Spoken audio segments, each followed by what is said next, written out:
Avast ahoy and g'day once again to ye mateys! I be your genial and halcyon DM, Josh the Pirate, and it brings me so much joy that I need to buy a second seat for it on commercial airline flights to welcome you back to Corsair's Cove and our new show in my Humblewood world of midnight and madness. Above me, I have my hearty crew, the crafty Rachel Fukar, the crazy Jack O'Brien, and the one you've been craving, it's Dan Swelto. So, let's talk about these lovely folks. I was struggling for a third word. No, I'm here for it. Craven? I considered Craven, but I like nice words, and Dan's not Craven. Unless, the craving. In the mix for craving. Craven the Hunter, Dan Swelto. Ahoy. Alrighty, well, who the absolute heck are you all? Rachel, who the absolute heck is Trish? Hello, my name is Rachel. It's right. Rachel. You've known me how long, Josh? Decade at least. It's fine. Look, it's fine. My name is Rachel Fukar. I'm a writer, actor, creative trash at large. You can find me on Twitter and Instagram and TikTok at Rachel Fukar because that handle is always free. And you can find the book that I wrote, The Rings of Mars, right here on the internet. And if you buy it, I will be very happy. There you go. You wrote a book? It'll just make me smile. Yeah, I did a while ago. I wrote one. Wow. That's amazing. I didn't know that. Cool. I'm really quiet about it. I never tell anyone. Stealing my joke, Josh. Jack, who the heck are you? I need to patent pending my humor.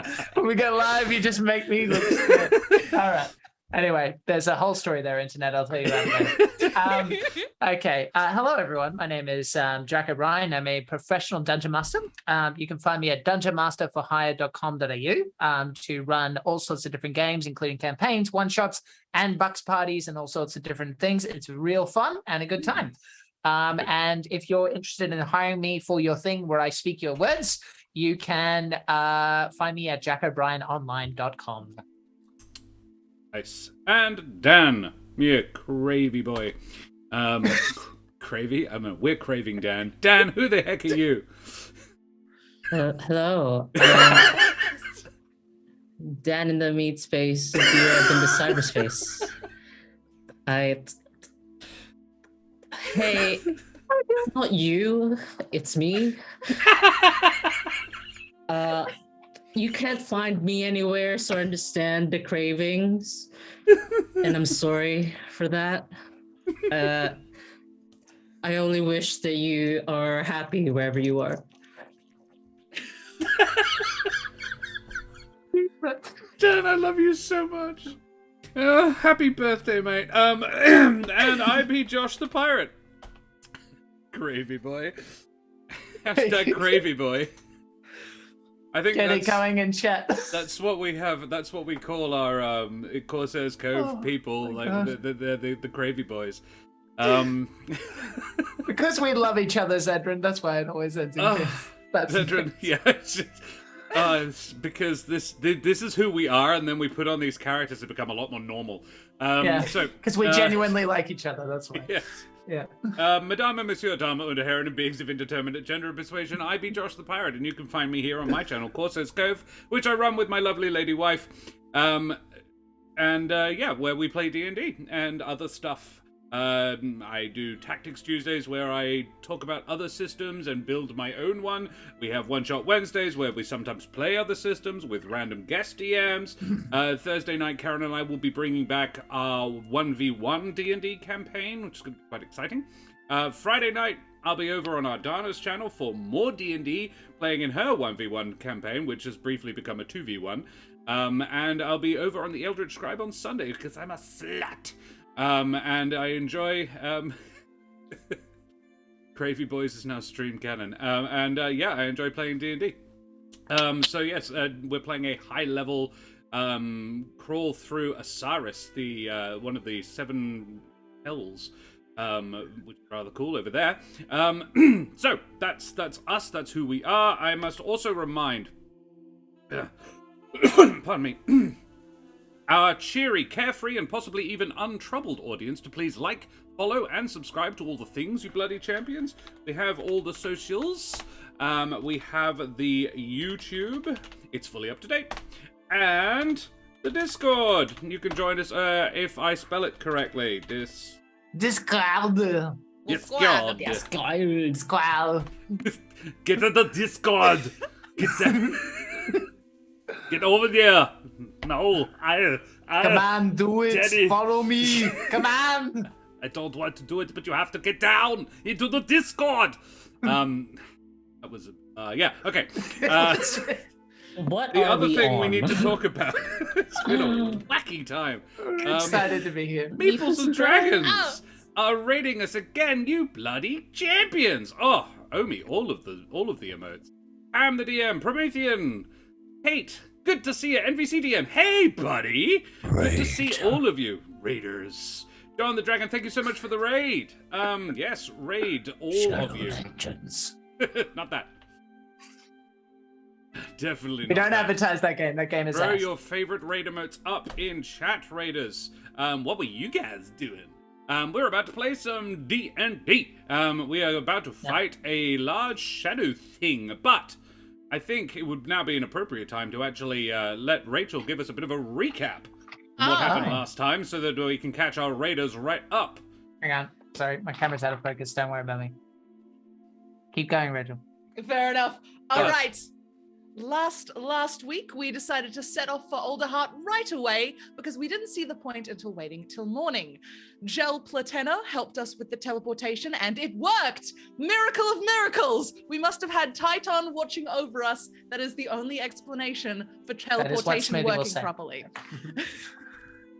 I'm going to make you roleplay teleporting from now on every single time you use it Good. to go and murder someone in Humblewood. And I'm gonna be sassy about it every Yeah, you single will. time. When we got to Alderheart, we decided to pay Havel a visit and ask if he'd heard of anyone burrowing into the wood of the tree where they shouldn't. Havel pulled out some schematics and showed us a few locations where there are existing tunnels. Smoothie picked up on some deceptive vibes and decided to cast Zone of Truth because he is a bat of action, as we are quickly learning. Havel told us about Kesh's strange mission and how Eric's grandmother didn't want him going, which is very sus. Then I got sidetracked because I don't like the idea of Kesh being in danger, and I really don't like the idea of Eric getting At her all. into danger because I don't like him. Quick aside during this aside. I definitely have the right impression of Eric. No misconceptions here. I met him once. I met him one time, and that's all I need. I know him better than he knows himself, and he is suspicious. Aside over. After our chat with Havel, we decided to check out the temple here in Alderheart because if you're going to start a religious cult, why not use the existing architecture? Just makes sense. Yeah. Smoothie used a very cool but very conspicuous ability to scope out the tunnels with echolocation. Was beautiful. Then an intimidating but kind servant named Varish Stonebrew came by to tell him to shut up. Smoothie, again Awesome. with the direct approach, told the servant why we were here, and he decided to help us because he's one of those good religious eggs. Lucky for us. We found the entrance to the secret temple, and Helvig managed to get it open very easily without breaking any historical artifacts, which was very impressive. Inside, we found a priest who called himself Fell and two inconveniently young acolytes. just right on the cusp of me being able to fight them without What are feeling you guilty, but not talking quite there. about? Yeah. Not quite there. Inconveniently young. That was a Witcher problem right there. Like, oh god damn it. Couple years older and we would have been stabbing away, Yeah. but oh no, they had to have acne. Smoothie had a truly intense discussion with this false Titan worshipper. It was very intimidating and very cool, but it wasn't enough to talk him down from his zealotry. So we ended up throwing down. Yeah. I did my best to scare off the teenagers. One ran away, but the other stuck around, only to be put to sleep by Smoothie.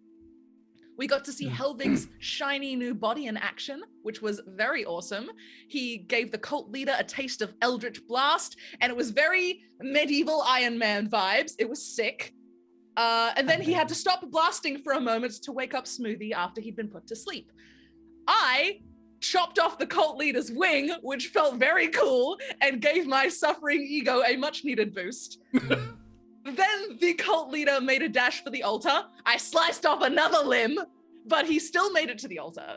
He cut open his stomach and splayed his guts across the altar in some kind of ritual, killing himself, which is totally fine. It's not as if I need to kill anybody. No skin off my nose. There's a perfectly serviceable child just waiting for it. Listen, if she sasses me anymore, I might just do it. Yeah.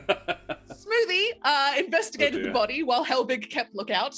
I restrained the teenager and told her her parents probably weren't the best. Not my finest moment, if I'm being honest, but it's hard to undo indoctrination while you're tying someone up.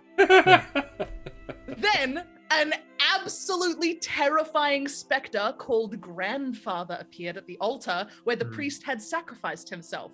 I didn't get a good look at it, but I'm sure the Void will give us another good description before we get stuck in to killing it. Oh, can do. Yay! Oh, thank you very much. I love it. I always love your Thank you, your Rachel. recaps, Ray. Yeah. Thank you. Thank you. It was great. There was only one tiny other little thing, I think Smoothie was the one, might have been Helvig who heard it. They heard a voice chanting, Menzeloth. No, that were me. Yeah, that were was Smoothie. Yeah. At the time, he didn't say anything to anybody else though, because it wasn't actually a chant. You only saw it because you passed your wisdom save. You only heard it the one time. And it was, you saw this sort of rune made of entrails. Yes. And that was upsetting. But the creature, yes, the description I wrote down was, at the edges of your perception, you feel a tugging. You turn and face the source, the body on the altar. As you look, the world around it seems to warp and twist. The corpse expanding and writhing in the dark cloak, seeming to envelop the whole thing, which bends up onto a pair of clawed feet. The figure is vaguely birdfolk, but its features are lost in shadows which seem to adhere to it, as though light itself fears this creature. A pair of bright yellow eyes gleam in its face and survey you with amusement. The line of its beak, glinting like moonlight off a pond, twists into a smile. Oh dear, my master won't be happy with you at all. Was pretty much, Death to Helvig 2022. Alone, how dare you? The 67th one. Gotta kill it. Make sure we move on to the 68th one, huh? Also, Talera, thank you very much for the follow. So, before we begin, we do need to mention a few people. Firstly, need to mention Sirenscape. They are providing us with our lovely music this evening. The music gracing your ear holes is provided by Sirenscape. We need to talk about Ukraine. The people of Ukraine are having it a bit rough right now, as you may be aware. Things aren't going splendidly over there. Russia is having a bit of a rough time, but so are the Ukrainian people. So the link in chat is to the Emergency Action Appeal. It's a group of charities that have banded together to raise money for the Ukrainians who are in other countries, have fled the violence in their own country, and over $4 million has been raised for them, but there's over 11 million of them, so that's actually not a lot if you spread it around. So any spare change you have in your digital wallets will be gratefully received. Thank you very much. And the last thing we need to talk about is we have a bit of exciting news. We are affiliated proudly with Wootenforge. Wootenforge gaming accessories. They create beautiful handcrafted wooden tabletop accessories made out of Australian and exotic hardwoods, and they are truly gorgeous things. Jack's got one of their I DM do. screens. They will I do do. custom work for you. Very exciting stuff. And they are selling like hotcakes at the moment. And I was at a festival down in Bridgetown last weekend, and Wood and Forge were there. And by the time Amazing. I left, they were almost out of stock. It was extremely popular. Yay. It was really, really cool as well. They rocked up with like 15 sets of gem cut dice, and they left with like 2. Because everyone's like having them. Very pretty things. Yeah, they cleaned up. amazing. Nate Good did for really them. well down there. And people in Bridgetown have lots of money apparently. And meth, They- I'm informed. Hence money. Yeah. Yeah. You From either the do selling, meth or from D&D to the, from keep the busy. selling of said method. I mean, they're all. It's addictive rocks one way or the other, isn't it? Yeah. Goblins. Goblin Um, guys. So there you are. Those are the things we need to talk about. So, mateys. Well, where are we? And may your teleportations avoid bodies of water, and all your acquaintances agree that Eric is a monster as we head, tremulously at first, and then with mounting heat and passion, into the Humblewood. So, we rejoin our adventurers just as a large, shadowy entity has unfolded itself into your reality. Yeah. Said something deeply unsettling regarding its opinion of you being in its church, and Smoothie is getting ready to moonbeam that sucker. So I suppose we should Yeah. probably resolve that first. I suppose, if it's cool with you, what I imagine probably happened, because I cast the spell before any of that monologue happened, is that he probably says something along the lines of "Grandfather won't be happy with you," and then Yeah. the beam goes off just because he's like, "I'm not waiting for you to monologue." Yeah. So yeah, let's do that. So yeah, And this is where I tell you what the spell does. So it is beam of silvery radiance yes. shoots down from the ceiling of the chapel and impales this creature. The creature hisses in pain as the silvery light strikes it, its bird-like form seeming to draw back from the light. As this new source of light enters the space, shadows fly around it, and it seems to draw more in upon itself, growing as it does so. The sickly yellow of its eyes and the silver line of its beak, the only points of reference within this bloated, shadowy mass. Roll me some damage. I did. Smoothie. It was a 13, and 13. it needs to make a Constitution saving throw of 16. Ooh. 18. 18. Okay, so it 13 would on the take dice 7 plus then. 5. Actually, no, plus 8. So 21. 7 points of damage. 7. Yeah, Very well. And it's radiant, isn't it? correct. Okay, cool. 7. 9. Now, your choice, players.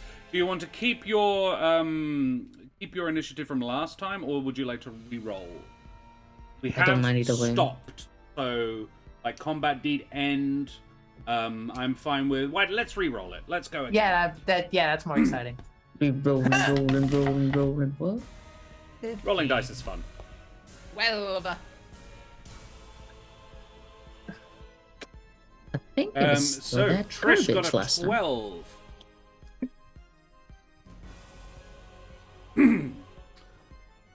Seven for Helvig. I got a 15. Sorry, I rolled dexterity. I'm not sure if it picked That's up all right. because of that. 15 for Smoothie. Alrighty, let's see how this grandfather does. Grandfather only got a 9. I see. Got a 9. There we go. So he gets to go before Helvig. But Smoothie and Trish, what do you do? Trish, you are tying up the kid. You are over to the left of him in this room. The room's only about 40 feet wide. So I'd say you're no more than 15 feet away from it. Smoothie, I don't think you were that far away from him either. No, I think I'd maybe. In fact, I was right in front of the body. So you Yeah, tell right. me in this cutscene how far I might have backed How, up to. if but you I want to don't be know. not in melee, you can be not in melee. You can, as it started to have stood up, I imagine Smoothie might have I think stepped the back. natural thing might have been to just step just back to kind disengaged of from that. Yeah, because I don't know what I'm looking at, and Fair. this thing is pretty large. So yeah, that makes sense. Cool. And Helvig, I think you were. Actually, I'm genuinely uncertain, so you can be wherever the hell you like. Yeah, I was at the far door. I was where Smoothie was when he fell asleep because I had to wake him up. That's right. So you'd be at the end of the nave, which is the line that the passageway between the pews heading up to the altar. You'd be at the far end of it, so you'd be about as far away in the room as it's possible to be from this creature, which is only about 25 feet. Cool, that's fine. But I can't see it, yeah? Yes, you can see it. It is Smoothie's turn first, then Trish is on deck. Okay, so what I'll probably do is pull on my suit and use my bonus action to fly up 25 feet. The roof is only about 20 feet, just FYI. Well, then I will hug the ceiling because I don't really want to be smacked right now. Helvig helped, but under the circumstances, I don't want to get hit again. So then what I'm gonna do, because to be honest, I spent a week thinking that I would have to spend my turn disengaging, but now I have options. So I think Nice like that. I will keep. Oh, hang on. Let me have a think about this. Sus. Does Moonbeam require an action to continue? It's a bonus action to move it. The beam. To move it. So is it still in the beam? Yes. Okay. In that case, he If it would and I start think it takes the again. damage if it's on its turn, as I recall. On each of your turns, yeah, that's a good question. When a creature enters the spell's area for the first time on a turn or starts its turn there. Okay. Yeah. So it'll take the damage again on its turn. Yeah, okay, good to know. So what I will do then is, let me just quickly check if there's anything else worth doing here. Everything else is probably concentration, so for the sake of brevity here, because this is all happening at once, let's do one of my channel divinities. I'm going to touch the symbol on the side on my chest there, which you can see in the official art made by Daria. And then I'm going to make a silver ball and throw it kind of Dragon Ball Z style down, and it kind of floats about 10 feet above in a general 30-foot radius. And I'm like, Trish, go for it! And that will be my turn. It is floating above and seems to be emanating a light in a 30-foot radius. What does it do? I don't think he would have time to explain that. So I will explain when she for the DM. Josh is asking. Right. So this is this is Twilight Sanctuary. And I will, if it's okay, I'd like to explain what it does when someone enters. Oh, sure. Okay, very well. Okay. Sure, I was just wondering if it has an effect on the thing. No. Alrighty. No. Glorious. Trish, it's your turn. Well, I trust Smoothie fairly well, so I'm going to take that go for it. I'm going to run into this beam. Go for it. Okay, Into the beam or just into the radiance? Into the radiance. The one that's the one that she The radius. was pointed at. Yeah. Yes. Not the moonbeam. Don't step in that. No. Once you do, you take Trish 10 points 12 damage. temporary 12 temporary hit points. Oh, hell yeah. Ooh. Oh, I'm feeling invigorated, baby! And I take my lance. 6 plus 6. It's a d6 plus 6. So I got a 6 on the thing. So hell yeah! Oh, I'm feeling strong. I can't rage, unfortunately, because I'm all raged out. But who needs it? I'm gonna grab my lance and absolutely stab center mass this freaky thing. Cool. Stab. Oh, Yeah. that's not great. No. Pretty confident no. No, sorry. All right, I'm gonna offhand dagger. Also no. It's fine. And then I'm gonna take a few steps back. You have attacked it, so you can disengage. Yeah. Again. I'll get it next time, Smoothie. It's fine. It's okay. So yeah, you had 15 feet. You can move back 15 feet. So do you move back to where the kid is? No, I move opposite direction. I want to draw him away from the hostage. Draw his attention away from the child. Oh. Alrighty. Cool. Then it is his turn. Their turn. Its turn.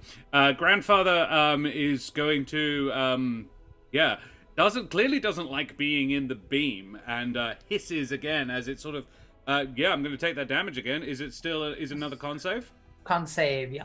Oh. 12. 12 is a failure, so it takes 10 points of damage for that 10 points of damage. Cool. He steps out of that, like hisses and steps out of that, and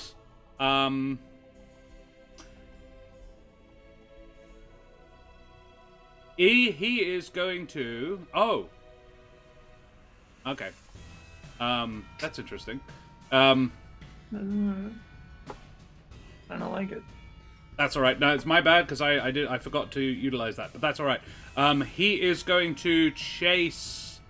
No, he's not. What he is going to do is says, "Come, little one," and sort of his walks are really quite. It walks quite sluggishly, but it takes freakishly long steps, like the way a shadow would move. Sort of, you know how shadows seem to move in a very janky sort of way. When the light source is odd, it's moving like that. There's a lot of different light sources in the room now, and yeah, it sort of takes these huge long steps, and it's but very slow, and staggers over to the acolyte child. Oh shit! And its claw comes out and just slices through the ropes, holding her tight. And she looks up, and she looks so happy.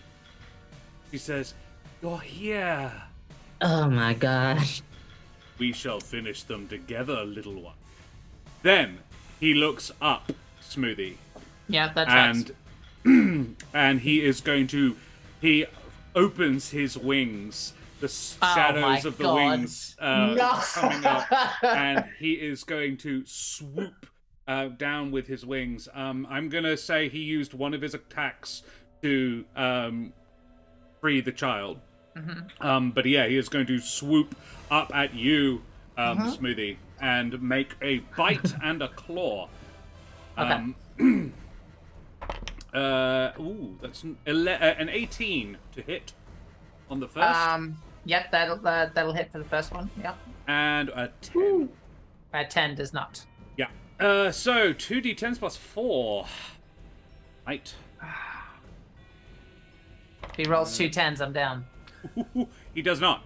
He rolls a 7 and a 9 plus 4. So it's pretty good. That's 16 plus 4, 20 points of biting damage as this silvery moony beak nibbles you. And it's not really. Well, it would have been a nibble if you were his size, but it's a chump because he's actually quite a bit bigger than you. Yeah. Alrighty. Good to know. And he's not in the moonbeam now either. So now we go to Helvig, with Jack up next. Yep. All right. My obligation as a defender of Alderheart means that I give the child one chance to not do something incredibly stupid before it's murder time. Well, so Zedran, would you mind rolling me an ! roll space 20 in chat? This will be the initiative for the child. Oh. Child initiative. 20. Thank you very much, Zedran.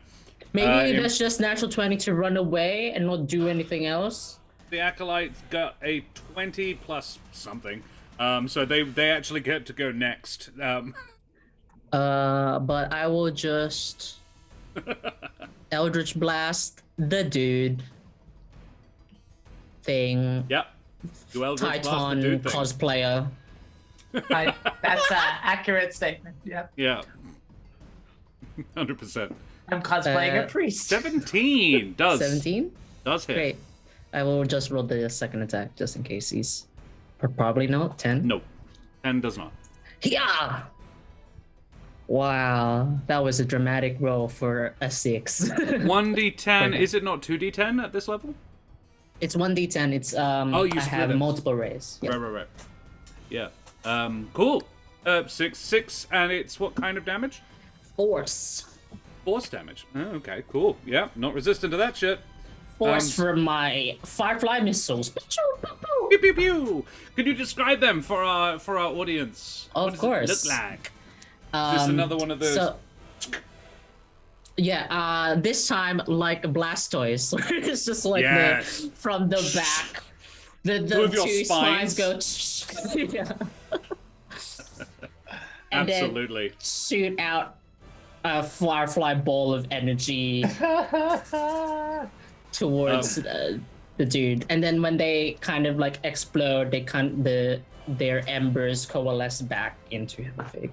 Very well. Recycle that magic; it's fading away, dude. He looks down at you and says, "Wait your turn." No. He don't tell me what to do. Technically, he did. You're not the 'Cause, boss of me. Rolled initiative. Yeah. Yeah. Cool. Alrighty. Anything else, Dan? Or you happy? I'm happy. I should probably save whatever bonus actions I have for the bad shit. But yes. I mean, yeah, you could. Cool. So next is the Acolyte. Yeah, I was not expecting Chelsea to get a go, but cool. She does. She's going to get up and she is going to rush over to the altar and gather up. There is the blade that Fell used to gut himself. She's going to pick that up, and then she is going to come swinging at Trish. Grandfather says, yeah, she is going to use that dagger on you, Trish. Let's find out. Fine. Oh my god, I love her so much. Crit. No, I don't think so. I'm gonna use a 5 on my invoke the Amaranthine, please. Oh. But it was just a dagger. Yeah, as it happens, I'm gonna say that like a silvery force holds her hand for a second. Oh, okay. And I'll look down, bleeding everywhere, and just go, "You still got a shot, sweetie. Don't do it." But Grandfather says. And yeah, there is a fire in her eyes, Trish. And it's Trish's turn. No, it's not. It's Smoothie's turn. Okay. Smoothie, seeing as it's the beginning of your turn and you are next to him, please make me a Constitution saving throw, please. Great. Oh, is he stanky? Is he a stanky dude?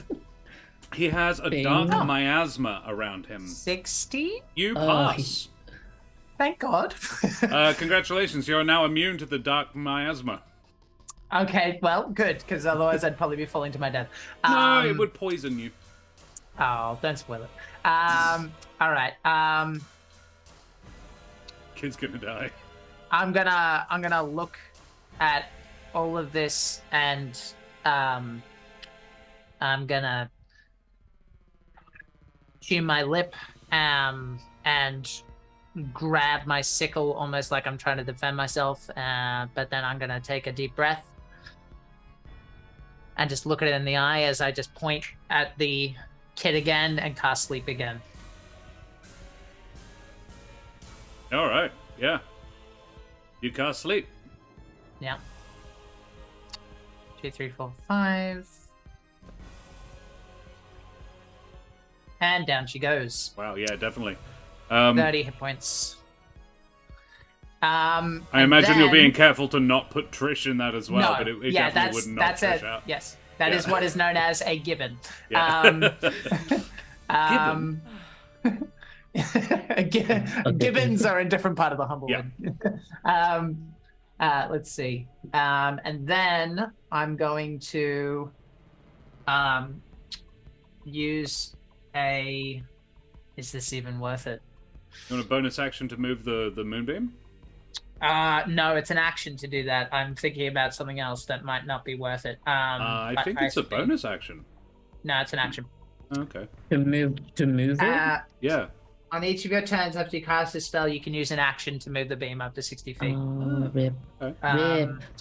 I'm going to use a bonus action, however, to hope for the best, and cast Aura of Vitality, which means the moment beam goes away. Is that a second spell? Yes. Oh, you're right. Yeah, I'm sorry. Yeah, that is. Yeah, you'd be right about that. So in that case, there isn't much I can do apart from maybe die. So that's what I'll possibly do in a second. Yep. Cool. I have to. I can't leave his. I can't leave his area. So Nope. yeah, that's my turn. Trish! All right. Kid is I'm asleep. I'm leaving the kid. The kid, irrelevant to me. Uh-huh. She's lucky I'm all out of rage juice. I'll tell you So, that. it's worth noting this room is 20 feet tall. The creature is a 10 foot by 10 foot square. So technically he's a large creature, so technically he's only 10 feet off the ground. Even though he's flying. So would not be beyond the realms of possibility for Trish to be able to attack him with your Thank lance. Good. Only with my lance, though, not with my dagger. Well, yeah, the dagger will be like, the spear. I can't get up on got a like, pew and... I got you on my turn. Describe it. Wait. All right, I'm gonna run from this child and just leap up on the highest, closest thing to get me as close as possible to this creature. And I'm gonna say, "You're not gonna win, you big, ugly bastard!" Love it. And then I'm gonna stab him with my lance. hurtful. Aha! That's gonna get him. Yeah, that does. That hits. Yeah, boy. All right. Roll me a d8, boom. And he's probably flanked, right? So I'd probably get that sweet, sweet sneak. Yeah. You would get sneak attack. Quick question, Josh, while the damage is being rolled up. For my Twilight Sanctuary, it's a 30-foot radius. If the room is 20 by 20, It's basically it the covers the room. whole room, right? Yeah, so pretty in much. that case, I would get it as well, and so Yes. would you, Helvig. Yeah. So D6 plus 6. So I'll roll those right now while you do that, Rachel. I just wanted to clarify. Yeah, feel free to put yours back onto your actual health because your temps would be gone. Yep, so Rach did a total of 16, 19 points of stabbing damage. This is with a magical weapon, so 19.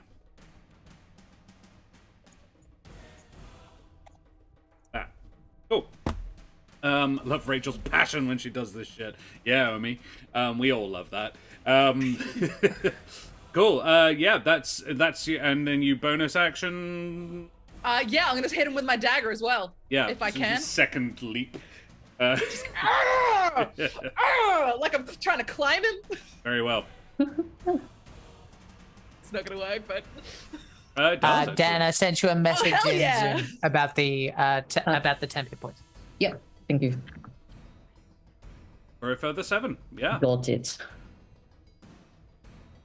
And I'm not backing away this time. I'm gonna stay right next to him. Well, you are at his feet, but yes, you are in melee with him. Yeah. Cool. Speaking of him. Did Rachel make a Constitution save, my No, lord? it's when you begin your turn within I'll 10 see. feet of the avatar. There you go. So she will next Stay. time if she's still there. Stay. Oh well, yeah.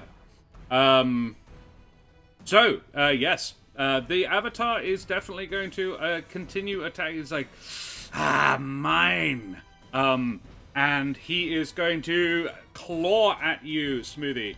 That tracks, yeah. For a 19 to hit. Yep. 2d6. Cool. 14 slashing damage. No.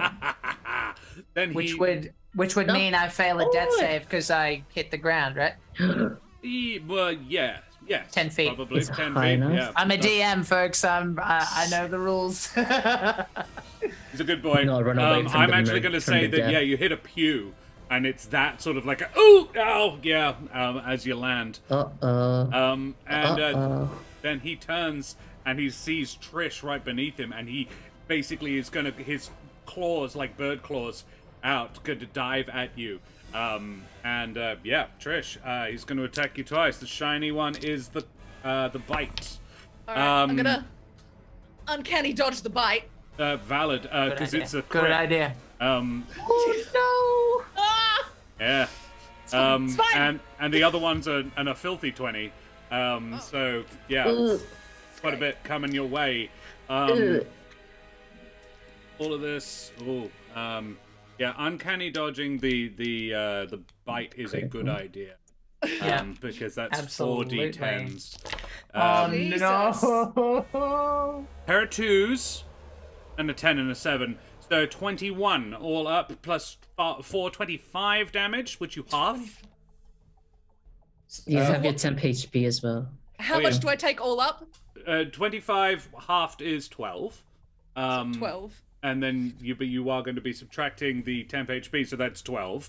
So Yeah. your temp HP is gone. There you go. Okay. And then the second attack is what actually hurts you for a further 11 points of claw damage as he screeches down at you. She's fine. Are you alright? Fine, I'm good. I'm good. Help Smoothie, I'm good.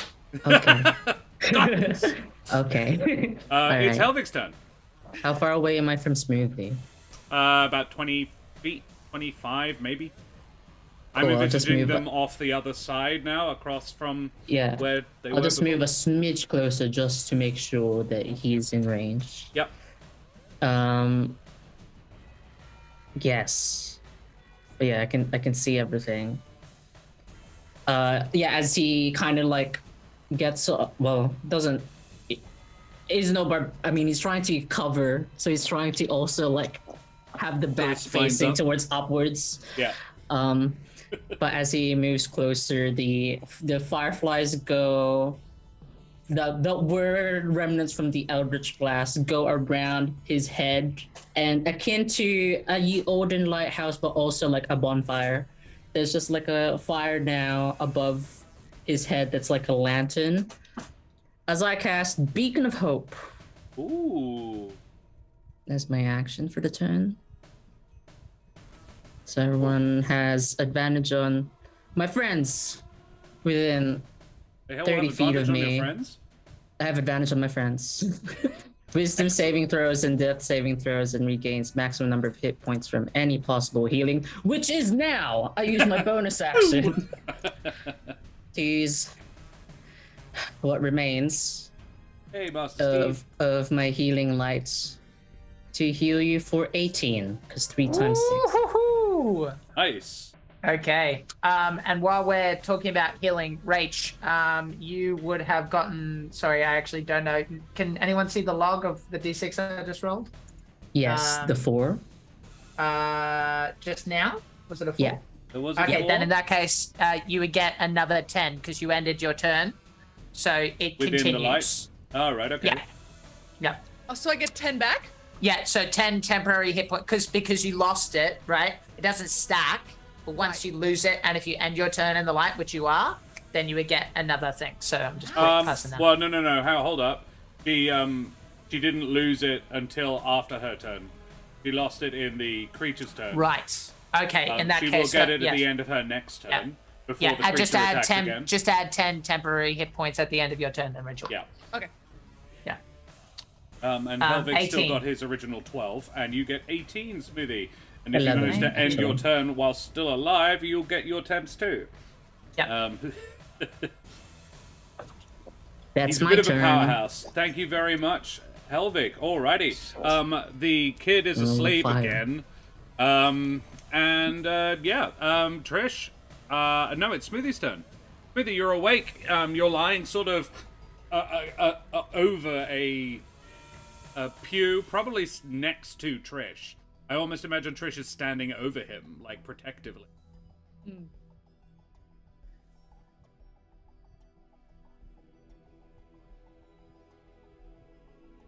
Oh, Jack may be frozen.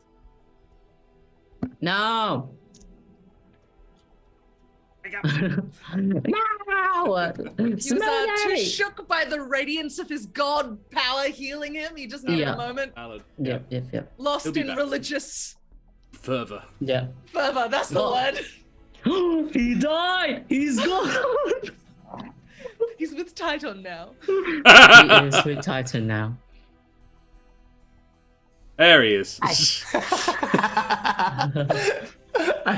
Sorry, I was just I'm using home internet for the next week, and then I'm back to my hotspot. Thank you for your patience, internet. Is it my No, turn? all good.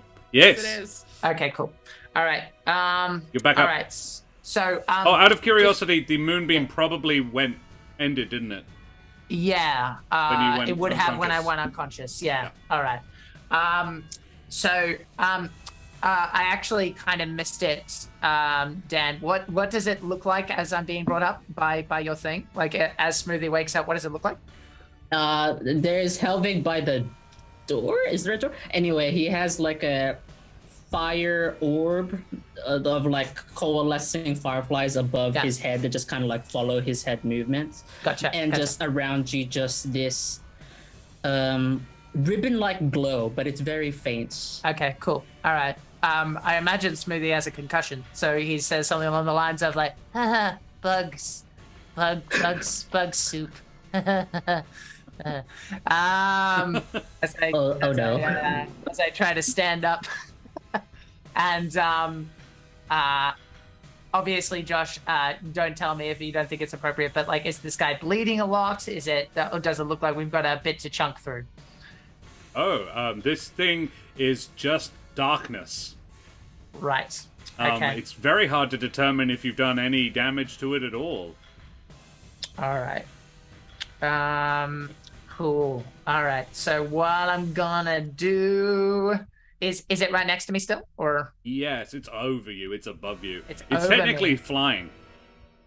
it's in technically the flying? So space could I leave its above melee you. range or no? Well, you know, it is in the space directly above you. So if you moved away from it, you would still be disengaging or leaving threat. Right. So it would attack me if I Yeah. left without disengaging. Is what you're saying? Okay. Okay. In that case,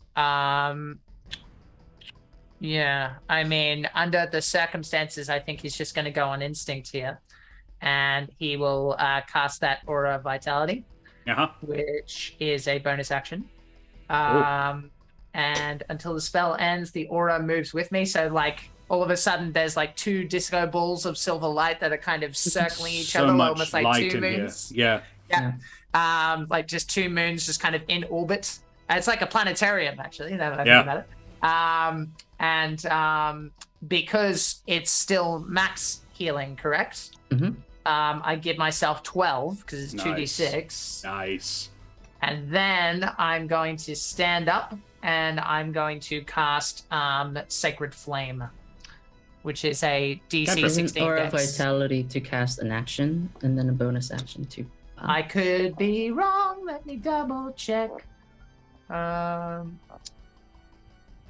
Yes, it is one action and a bonus action. You are correct, Dan. Thank you for your indulgence. Yes, that is my turn then. Very well. You back up. Trish and Smoothie sort of standing together underneath this creature, looming over them. There are so many different light sources in this room, and this creature that is made of shadow seems to flicker and move with them as the light sources sort of change its form a little bit. Every now and again, Smoothie, I tell you what, I will give you a perception check. All right. Seeing as you asked. I asked. Okay. Yep. What did I ask? You asked how hurt it was. A 23, because of your new light source and it giving with all this motion of all these light sources around it. As you look up, you can see every now and again a flicker of a rent through it where it's been injured. It's just really hard to spot them. But because you've got all this light shining at this shadow creature, you can see it's not, you would guess, not badly hurt, but it is wounded.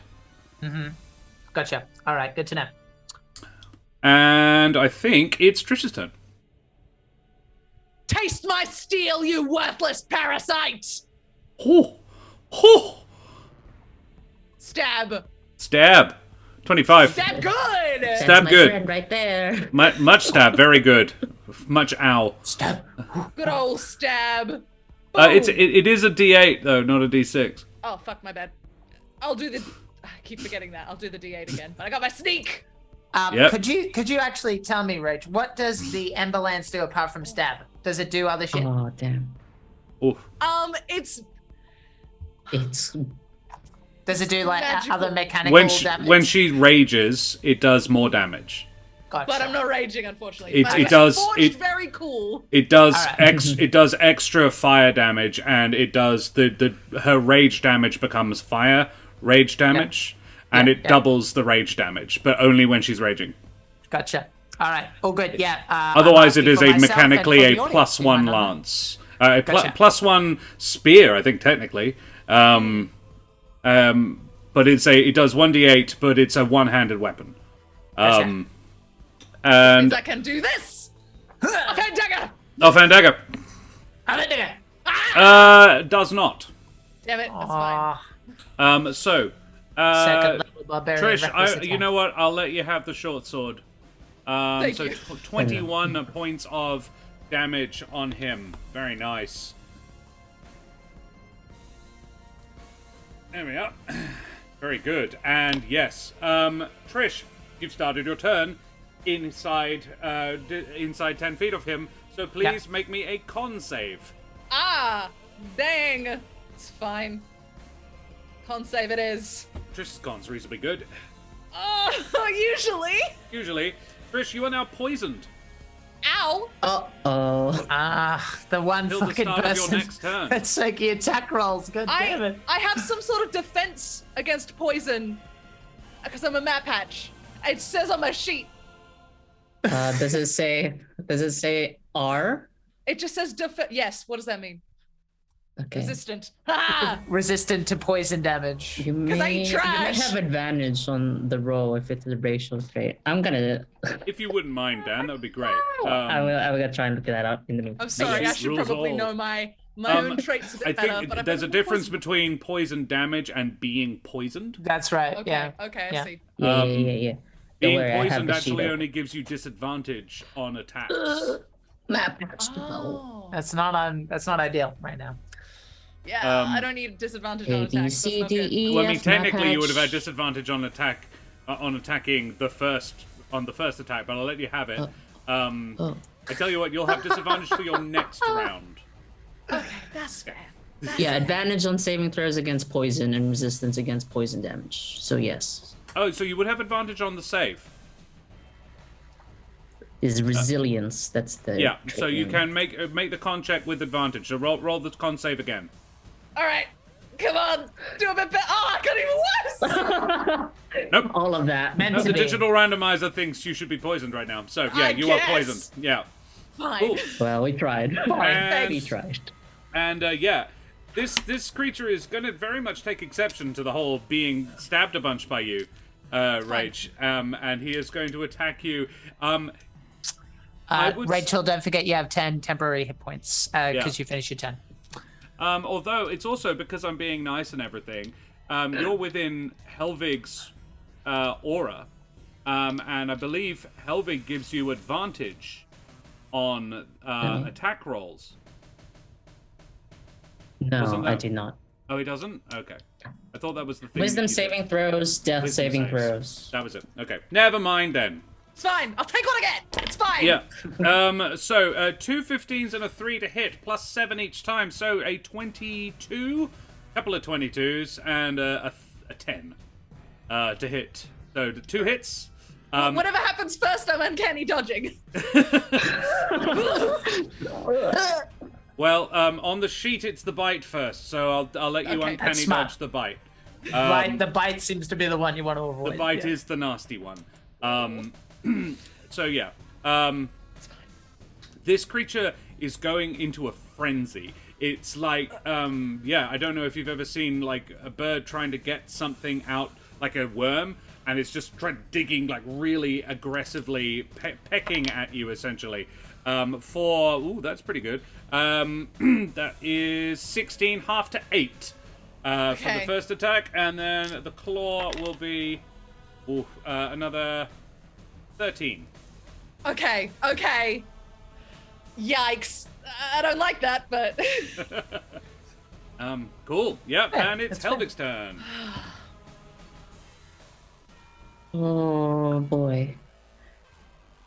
I check my personal reserves and there's just like a sputtering. I don't be like, oh, good. It's this. It's like playing a real-time strategy game with my fireflies, but like a bunch of these for Beacon of Hope, a bunch of these for Eldritch Blast. Uh-oh. And going, I will do. I probably shouldn't. No. Yeah, just like I will I will move closer just because of he's going with the idea that he doesn't have much magic left. He's right to reduce the range. Sure. For them to go and then fire. You're using the magic equivalent of not putting your foot on the accelerator to save gas. I'm just using gravity, man. Gotta do what I gotta do. And fire and Eldritch Blast. Eldritch Blast light. Oof. Go on, at man. the thing. Oh no. Oh God, see? There's not enough fireflies, man. That's all on that one. It's a good one. You're like, no, all of you together. I like to imagine that the Blastoise ones, the first cannon fires, and it's like a... Oh, it and you're changed like, for the crit. no, and then so you combine the two together, and a massive one comes up over your over their head. Wait, hold on. Boof. Or Scatter 15. shot. 15 force. points of damage. Very nice.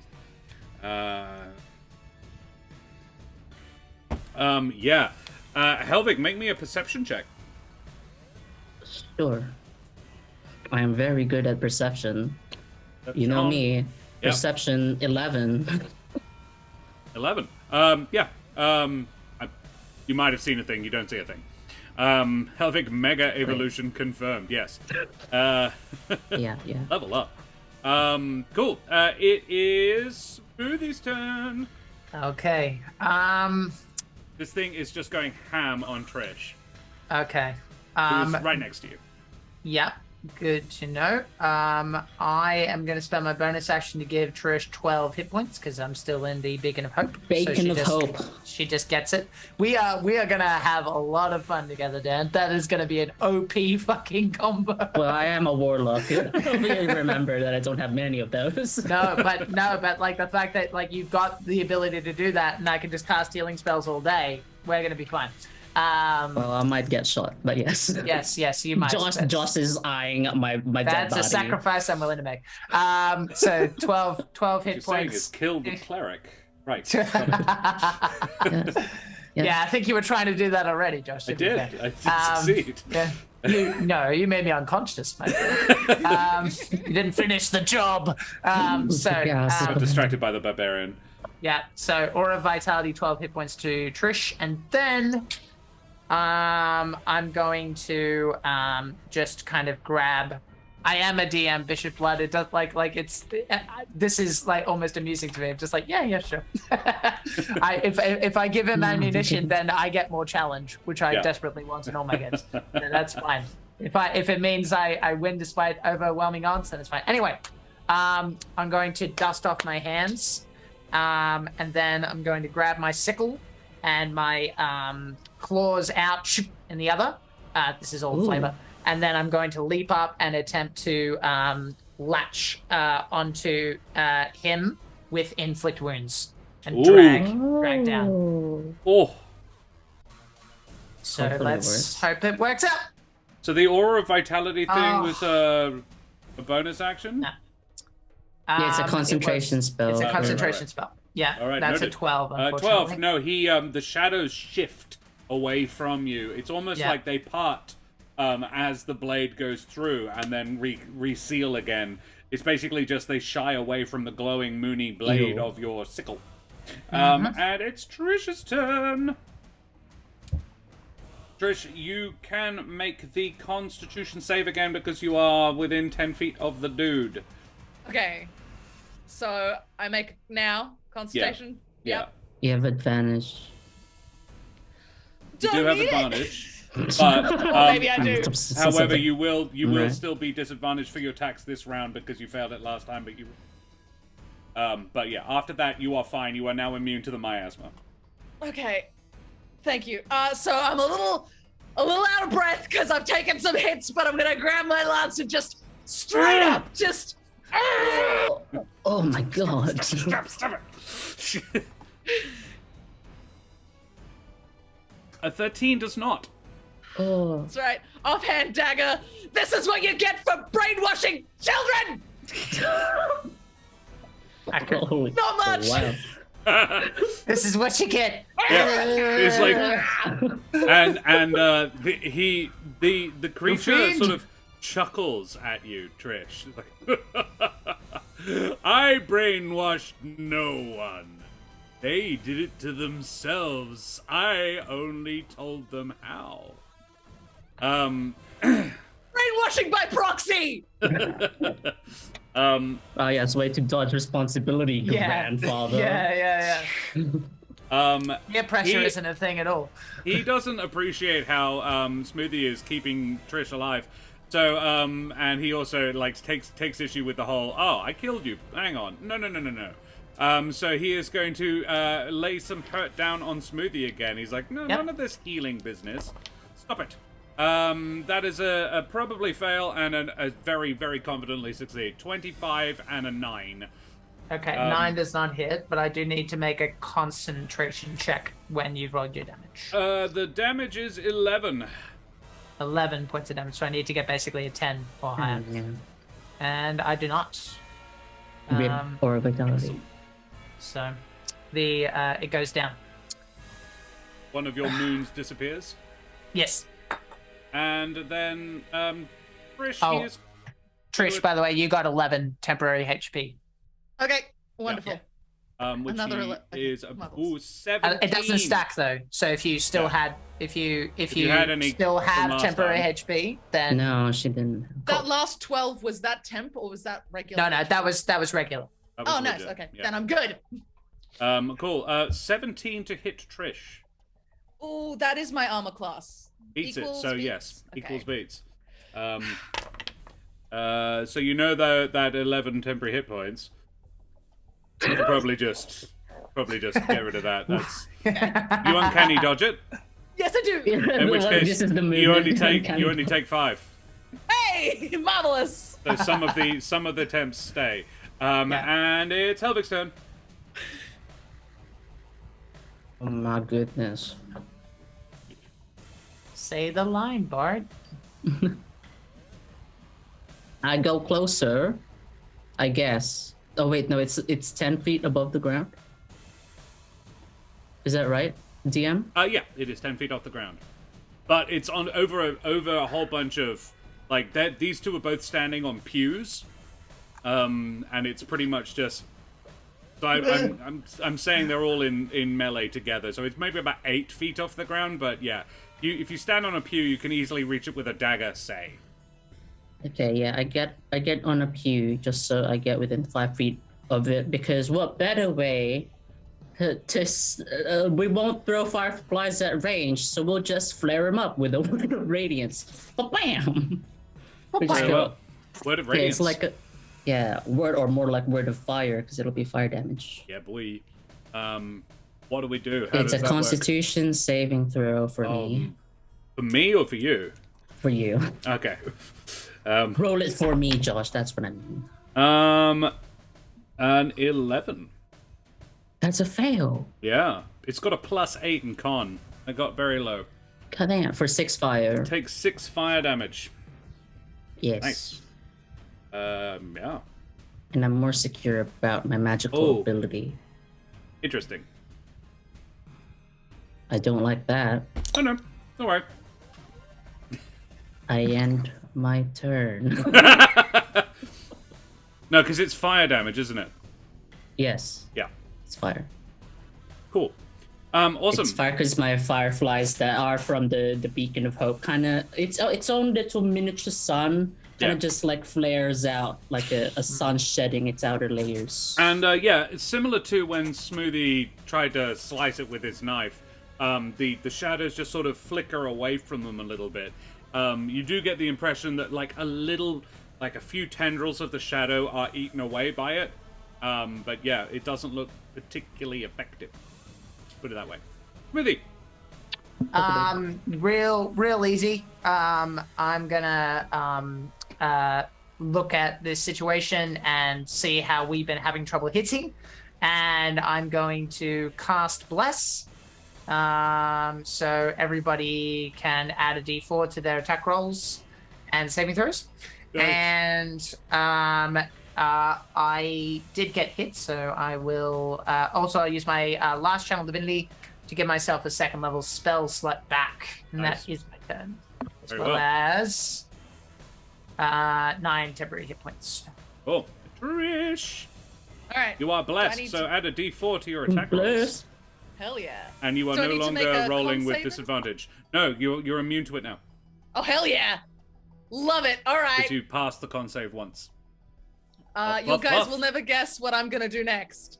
That's right, I'm gonna stab him with my lance. What? You wrote a Oh, book? wow. Not just with a lance, with a D4 and a lance. Yes. But I rolled a little low. 14. Plus Did you plus- roll- that Did D4. you have a Did you roll the D4? Oh, right, I have to roll a d4. It's not just a straight up plus. Plus a d4. Ah! Roll! Well, don't roll 1. 3. I rolled a 3. Hits. Hell yeah! Hey. All right. Yes. Titan looks after all of us. I'm liking this Trish, Triton your fellow. the blade of your glaive, which is a little bit fiery normally, now glows with a moonlight sheen. Mm, Ooh. looks good. Ooh. Way I Looks good on flavor you. the bless. Yeah. Just saying, looks good. It's a nice look. What was the custom roll? It's Oh, a that was D8 my- for them. D8 for damage. 1 plus your dexterity, which is a 5, so 6. then my Plus sneak. 9, 15. Pretty good. And then I'm And this blade, yeah, maybe it's because Titan blessed you a little bit. Maybe it looks nasty, but yeah, it's you see the rent that you carve in it. This time you can actually see the damage you did, and for some reason, whatever happened. It hisses at you, and the first time you see maybe concern in its glowing eyes. Maybe. This is where it transforms again. Trish Yeah, is third thrilled. phase. And she's gonna aim for that rent with her offhand fancy dagger. Kaboom. Kaboom. With a +4, but that's probably not gonna help. Well, plus 1d4. I think it's still beatable. Still manageable. 1d4, sorry. Trish, Six. so you know my custom homebrew rule where I tell you if you equal the DC? Yeah. You equal the AC. That's 16 is the number you 16. needed. Oh, all right. Damn 2 it, for baby. 2. 2 for 2. Right in the weak spot. For another Silver looks good 5. on Trish. Go for another 7. Yeah. Nice. Yeah. And yeah, he's just not happy. It's just not having this. Bring it on. It's just that little 12-year-old going, when will you learn that you're acting? Oh, that's God. that's 2 hits. He's gonna hit you with the beak and the claw. Yeah. so Josh, the the beak- Did you have temporary hit points remaining at the end of your turn? I had 6 left. Okay, Yeah. then that's it then. For now. So yeah, you're gonna dodge the claw or the beak. Beak. Ooh. They're exactly the same. Yeah. So yeah, you take the full of the claws, which is 11, and you take half of the other, which is 5. All right. Okay. All up, you take 10 off your actual total. That's fine. Titan and anime. Titan and anime on the side. Power of Titan and The anime. power of anime compels you. If that's the case, I really want to see, like, some girl with, like, ludicrously large breasts, please. Just, like, if that's all right. Who doesn't? Just- In Yeah. what situation? yeah. I mean, in general. Yeah. I think that improves any scene. Just walk back. Cool. Yeah, in that point, that threw me a little bit. Wow. Sorry. I'm just. Yeah. Dan. Not thinking about it's- boobs, Josh. I know. I'm sorry. Yeah. Particularly as I've met Rachel in real life. Dan, what you do? I come down from the pew, so I'm 10 feet away from the guy. Mhm. And I'm So learning. you begin your turn within 10 feet of him. So please, make Yes. me that check. I have an advantage on these You do. because I'm not a boy Because you're not anymore. really alive.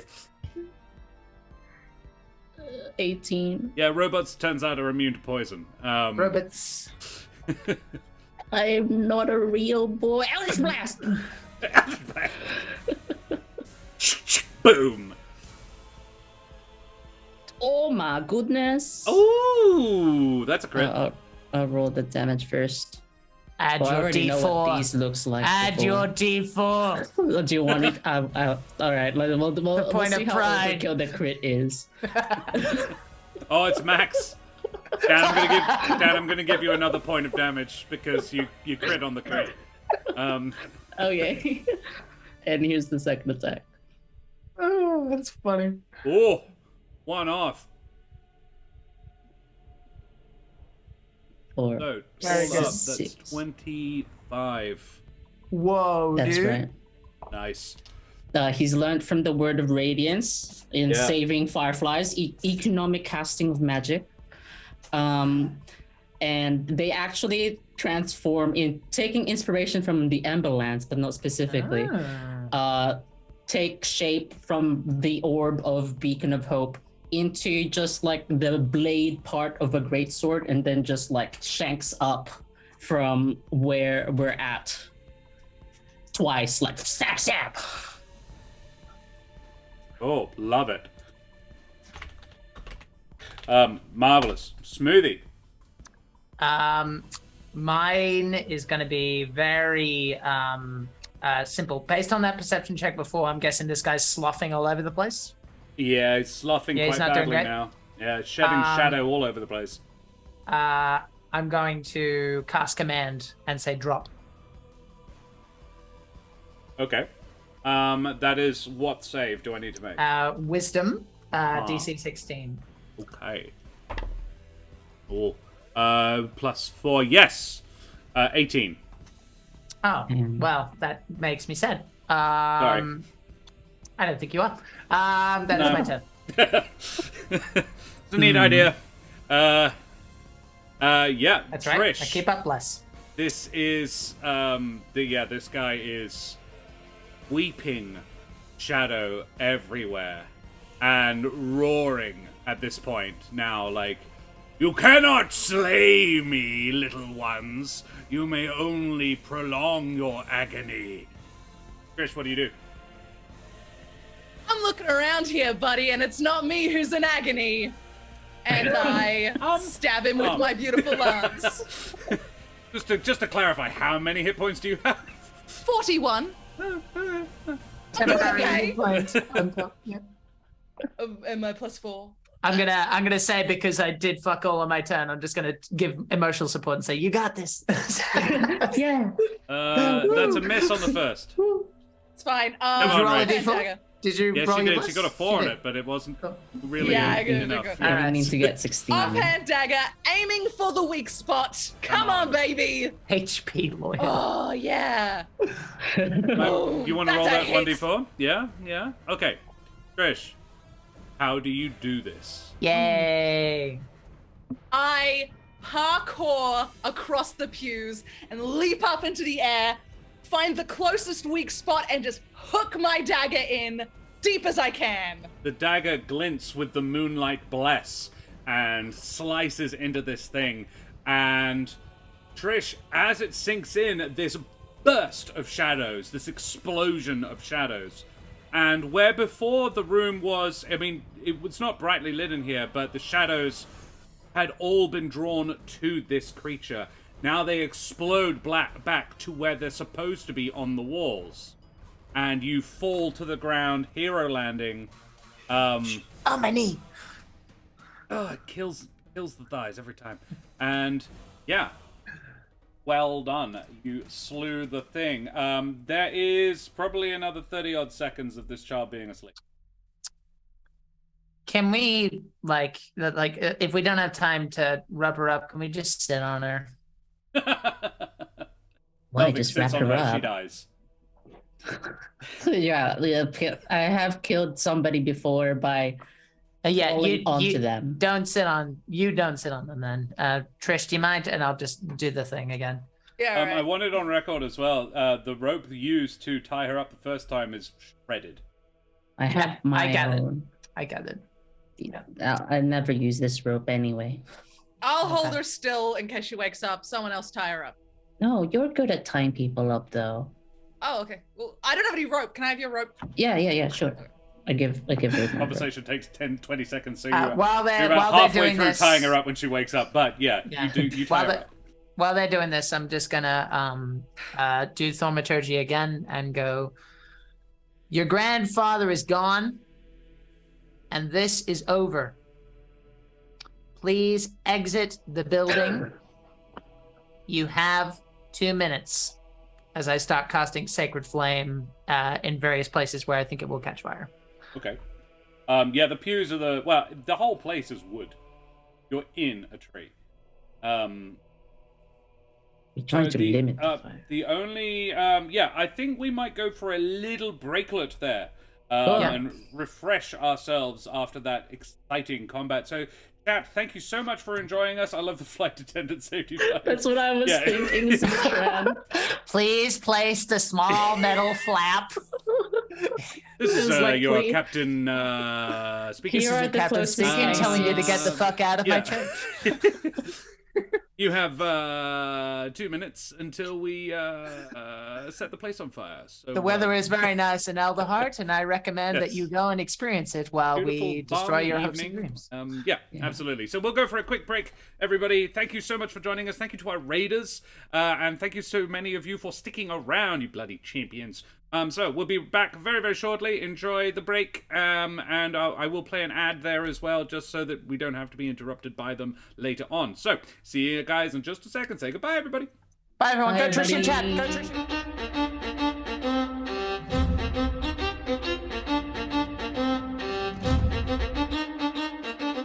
Fast ahoy and g'day, mateys. We be back. Thanks for hanging out. Yes, gentlemen and lady, what are we going to do? So Smoothie has started setting fires. And as soon as I do that announcement, you did say 2 minutes and then you start setting the fires, or yes? No, I said I did it, so I'm sticking with what I said. Right. They've got 2 minutes to start running. As the curtains or whatever start burning, I finish the announcement. Then I'll kind of like look solemn for a second. I forgot something. And then I start running into the other room, going like, shit, as I start looking for what I'm supposed to find. I say to Helvig, he's a bit impulsive, isn't he? I mean, yeah. Though we do know quite impulsive people, so I guess it's not like a big surprise. We're just there gonna are worse things. I just gotta make sure like that that. it doesn't, burn the whole thing down. Where is it? Where is it? You hear off the Like second. the measured and calm responses of Jude Littlefoot. I like to think I'm a little bit more composed. Certainly a lot more coherent in your thought processes as well. So, Smoothie, you bash through the far door. The door out. Presumably, you followed the child that ran away. Sure. The other one is waking up in Trish's arms as Trish is finishing tying her back up again. What is your plan regarding this kid, out of mild curiosity? I'm thinking, because I was thinking in my head we would take her with us out of the fire and give her to some sort of authority and be like, look, she didn't stab anyone and it's not her fault that she got inducted into a cult, so maybe help this child. Yeah. Sure. What sort of authority do you give a cult child to? That's a good question. I mean, you got a perfectly serviceable priest that you could. Yeah, that That's southern a good guy idea. seemed chill, so I'm thinking He would know hand where to over put her. them. Yeah. Yeah. Okay. Alrighty. Yeah. Cool. And he might have questions for her as well, like, "Hey, understand you're working with a cult. Maybe tell me more about that." Would you like to hear about cult Jesus? Smoothie, you dash through the far door. You find yourself in. It's actually, of the three of you, you're the only one that this would be unusual to. Basically it's a cloakroom, but it's a cloakroom for priests to prepare for services. Oh yeah. So Get there's the cloaks several- on, all that yeah. stuff. So there are several hooks on the walls with robes. There is a mitre. No, it's not a mitre. I keep getting this wrong. That's the hat. It's the staff, the crook, that a priest would have, but it has a modified Python symbol at the head of it. It is slightly wrong, slightly off. There is only a single star, not Okay. a crozier. Yeah, I think it might be a crozier. You could well be right. Learning new words. Okay. I am gonna go for the staff. And under the your staff, yeah. circumstances, I don't have a lot of time. Well, there is there is two other doors. Two other doors. One Okay. is open. Yeah. And clearly you would guess probably the direction the kid ran. Yeah. Because beyond it is just a passageway deeper into the tree. Gotcha. Okay. I'm going heads to down. go ahead. The other door, however, is closed. You hear a heads up, and then a staff starts flying towards you. So you continue moving down. You following? You staying? What are you doing? We haven't got much time. It is a crozier. Can confirm. A crozier, also known as a paterista, a pastoral staff, or a bishop's staff. It is a stylized staff that is the symbol of the governing office of a bishop. By the way, it's a crozier, just in case you're curious. There you go. Yep. Thanks, Bishop Blood. Do you guys want to come along, or do you want to get the girl out? I'll be out in a minute. Okay, meet back here, I guess. Yeah. Yeah, up to you. I just under the circumstances that shit, and I just start running down. Well, Trish, I'll stay here in case some other shadow fucker comes out again. Okay, I'll take care of this hostage as quickly as possible, and I'll come back here. Okay. Okay. Cool. All right, I leave with the child. Okay, so you're going to take the child back to the priest? Yep. And Helvig is going to do what? Just stay in the church. To make sure they the fire doesn't burn too big. Okay. All right, Smoothie, you bust on into the other room. Mm-hmm. Okay. It's quite a small place actually. It's a study, you would guess. Mm-hmm. The small, quite cozy little space. There are 3 chairs, each of various size. So, you're aware that there's, broadly speaking, 3 different sizes of humble folk. Servant, and Corvum are actually fairly large as well. So a Strig down to Luma and Jabine are really quite little. There are 3 different chairs, each of a different size, and most of the wall space is covered in bookshelves. Gotcha. There are sconces on the walls for a quartet of candles, but even when lit, these only provide dim light. And in one corner is a small desk. what walls there are that are not covered by bookshelves have a few like strange pieces of art, almost like curios more than artwork on them. Okay. Here's a audience tidbit for you. Hello, internet. Smoothie has an intelligence of 7, so he can't read. And more importantly, there was no real reason to like that either. This is yet to be decided with Josh, but at the very least, I'm not sure education would be something Stride would necessarily be interested in, because education It's a means very power. pastoral, very agrarian society in Barovia. Right. Yeah. And if nothing else, I in my head, a lot of the stories would have been verbal anyway, because paper means paper trail, which means death. So he would have shared his traditions orally. And therefore he is not in the best spot here right now. So what he's gonna do is just kind of hold his holy symbol and go, if you want to give me a hint here, I'm doing my best, as I start looking in the I mean So Smoothie, you can make me an investigation check, and Bishop Blood. Good. Bishop Blood, can you roll me 1d4 in chat, please? 9. 9. We will add Bishop Blood. 11 plus 11 minus 2. 3. Smoothie, on one wall, you notice a small wicker doll woven of straw and reeds. It's mounted and framed on the wall, but as though it was art, but it's clearly not, because you've seen something very much like it before. This is a different style, but it's definitely the same sort of thing, and that's probably what you're here for. This doll. It's a totem.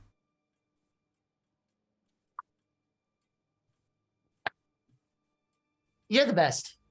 Like I'm gonna take a second. But did you see Trish had the silver on the lamp? I'm not sure if you're like watching all the time. That I'm kind of not. Anyway, we'll talk about it. But you were great, and you're great. As I go up to the frame, smash it with my elbow, and take out the totem. Very well, you do that. Yeah.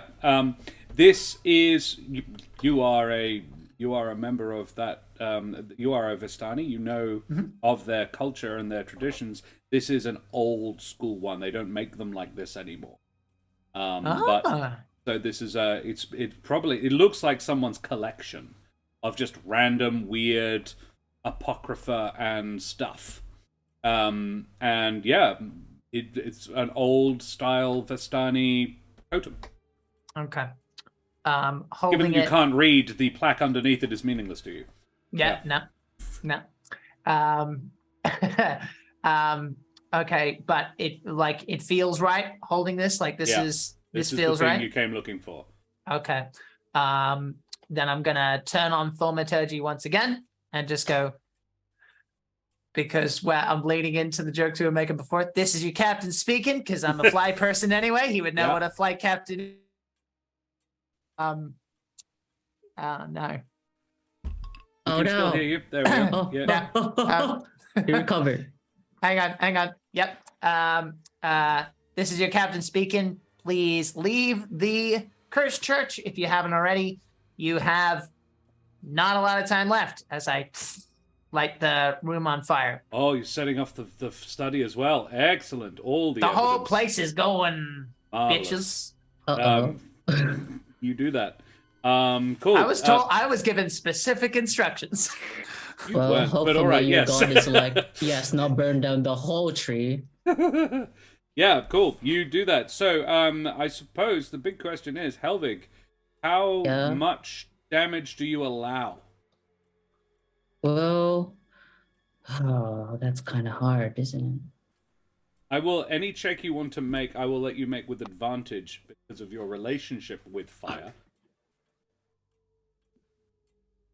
I don't want it to spread to, because you said it was like going upright. All the pathways to get to this area were all like All lead splayed upwards. upwards. That's pretty bad in terms of fire. So I'm just gonna try and like cut them before they get to the corridors that lead upwards. So the room, fuck it, whatever. But It's the just church another... that he came here to burn. I don't know if you're burning out the entire, sort of all of the tunnels as well. I don't know, Smoothie. Is No, so I just do that. No, I don't think No. so. I think the this church would and the be adjoining rooms. yeah, that because it's significant to them. We want to make sure they can't grab their shit and start again. You know what I mean? Very well. Very well. So Cool. In which case, can I get Helvig, Smoothie? Yeah. How careful are you being?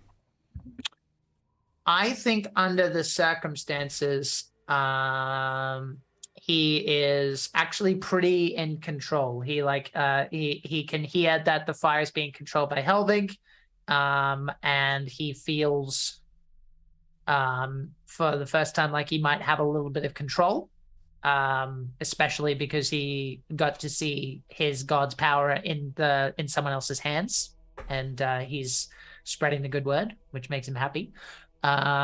So yeah, I think he would take his time. He'd probably wait 20 seconds just in case there's people going to rush past him.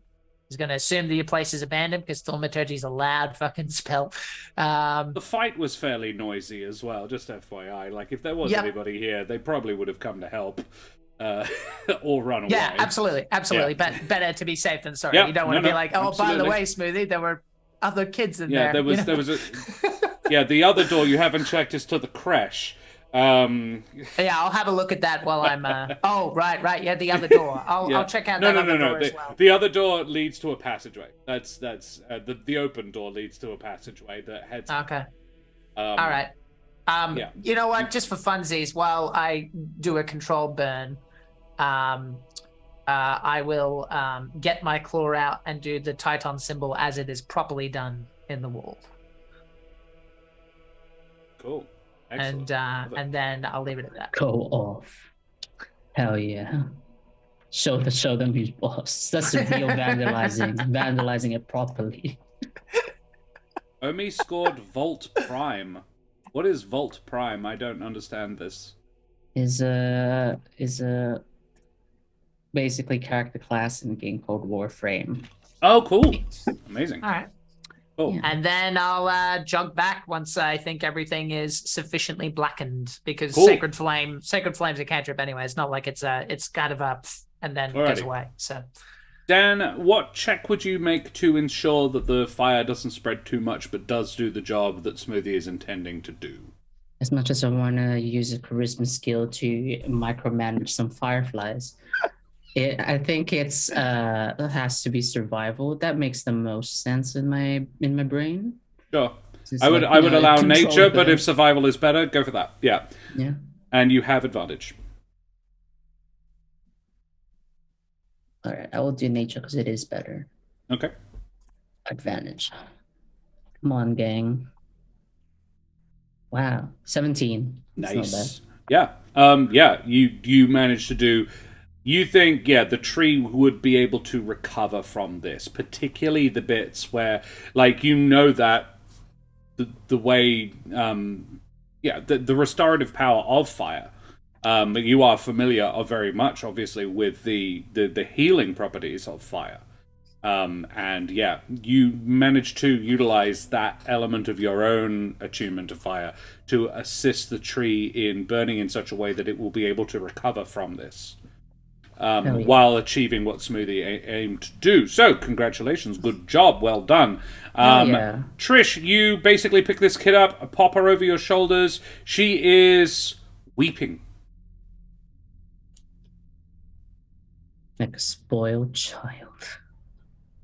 No, she is distressed because you killed grandfather. Well, as I make my way through the tunnel, I say, look, I know you thought he meant you well, but he didn't, okay? This probably seems really awful right now, but this is for the best. Trust me.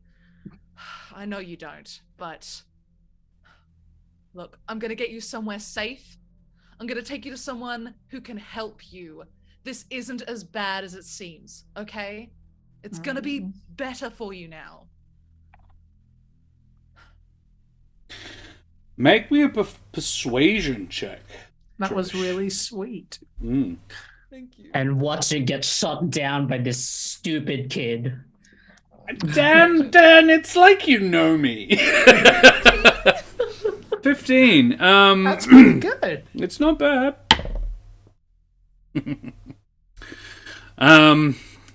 She stops crying. Oh, good. Okay. And yeah, she stops crying. You're not looking at her because you've got her over you, sort of fireman carrying her, but yeah, she's still trussed up. And yeah, she shuts up. Cool. Yeah. Good. But she doesn't say anything. Okay. That's Like fair she's enough. gone sullen. Teenagers, hey. Yeah, I what was can you do? just about to say, not even in a joking way. Yeah, The amount yeah. of denial that I was in 17. Ooh, doggy. Duh. So you burn the church. Which way are you heading? You're heading back up to the temple, Me? Yes. Back the way we came. and then Smoothie and Helvig are following, presumably. Yeah, I'm gonna I just remember what yeah. it's like so I can report it to Havel. Right. Because Yeah. they should know for sure. Let's send it to the profile. Absolutely. There are several other tunnels as well, which you would also be aware of. And you would probably want to tell Havel about. Sure, I'm you gonna do that. take the staff with me as Right. evidence. Noted. You head back up. Trish, you're actually not super strong. So I would say that the boys catch you up before you get back up there. She's not making it difficult, but she's almost a full-size person. And yeah, you're not a crazy strong person, but I would, like I'm saying, you can do it without any disadvantage or anything. Yeah.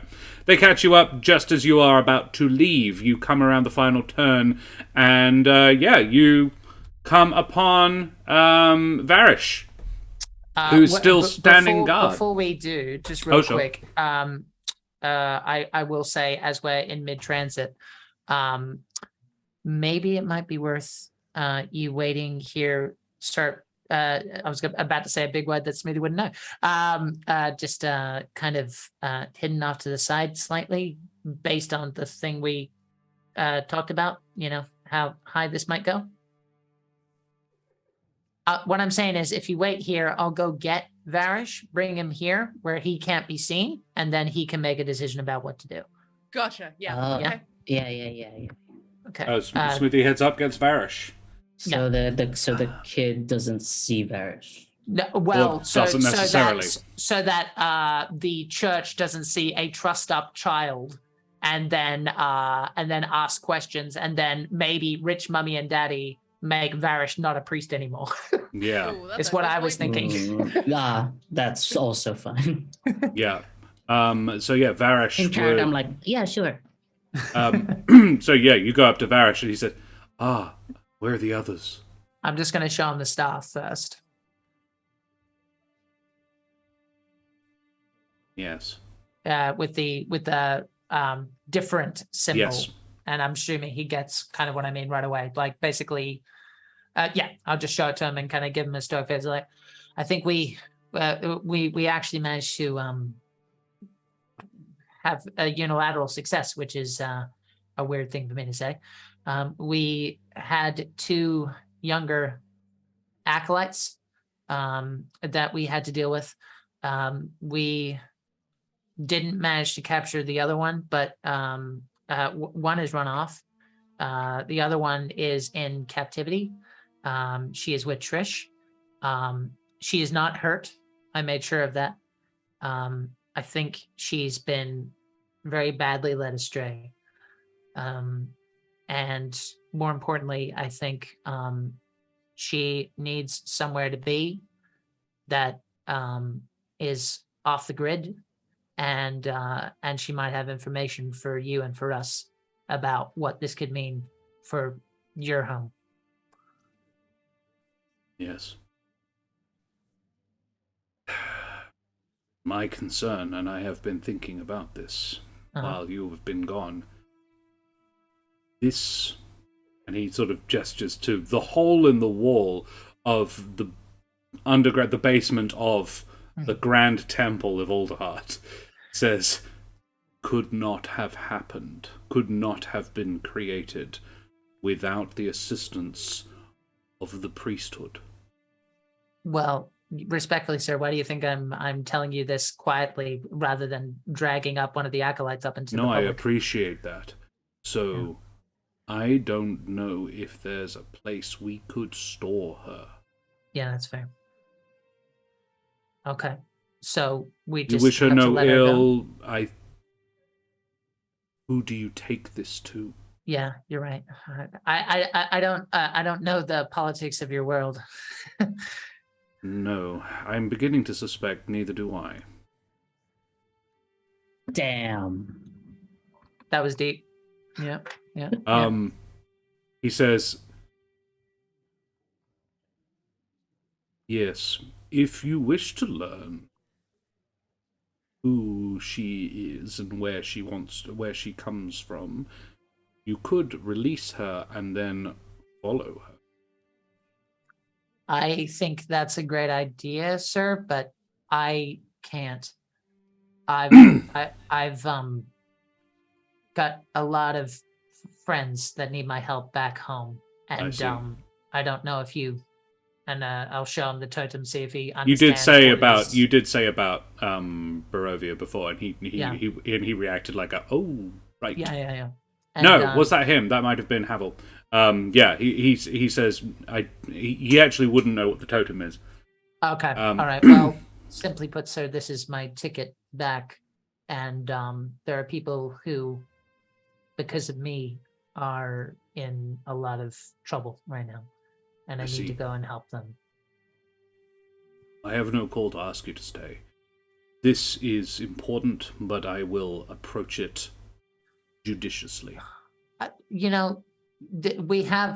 do have the Heroes of Alderheart. I'm sure they know people who could do it for them. Yes. I'm sure they know people that are trustworthy, right? I'm sure they do. Yeah. Okay. Well, like Eric. Eric sounds like a really nice guy. Well, I guess under the circumstances, sir, you've been a good help to us. I don't know, based on what you're saying, if she should even see your face that you're involved, because that means that you're going to pay the price later, right? Well, I will walk a short way down the corridor when you bring her up. And possibly, I would say, even just release her right then. Understood. Do not even have a bound child brought up onto the main floor of the temple, obviously. I see. If they are as surreptitious as they must be, then she won't just run up there screaming for help. She will head home, I imagine. Well, okay. Okay, yeah, let's do that. Thank you. Thank you. So you go back down, get the others, bring them up. He goes for a short walk, no more than 30 feet. He goes around a corner, basically. And you bring her up. Yeah. Hopefully to a place where there's no eyes at the moment as we... There isn't. It's not particularly well-traveled down here. Would you close the door back up? That makes sense, unless anyone has any objections. No, I don't object to that. I closed the door. Sure. With the finger. Boop-boop. Guys, actually, she's right there. So I am going to ask for her to be dropped off down the stairs like 10 feet while I have not drop down. That sounded wrong. As in put her to the side slightly while I have a private conversation out of her earshot. Yep. Hopefully you guys clue into what I'm saying. And I'll give them the gist, and I will just go, I feel bad leaving this priest in the lurch, but I've really, really got to go. Is there anyone that you guys trust that we could contact, like that could follow this girl?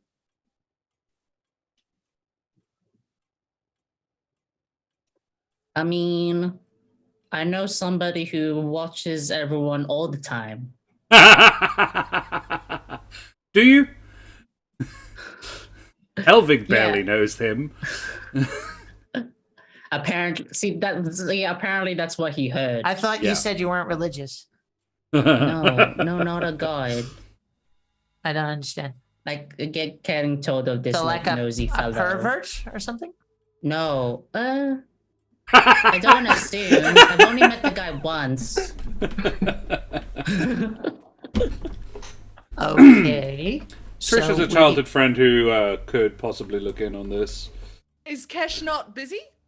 Kesh is fairly busy, but Yeah, I mean, she's fairly busy being a major in the Wildwood Brigade. But you know, if you can get in contact with her, we could get him to tell Cash about this person if he calls, because we don't know send ourselves.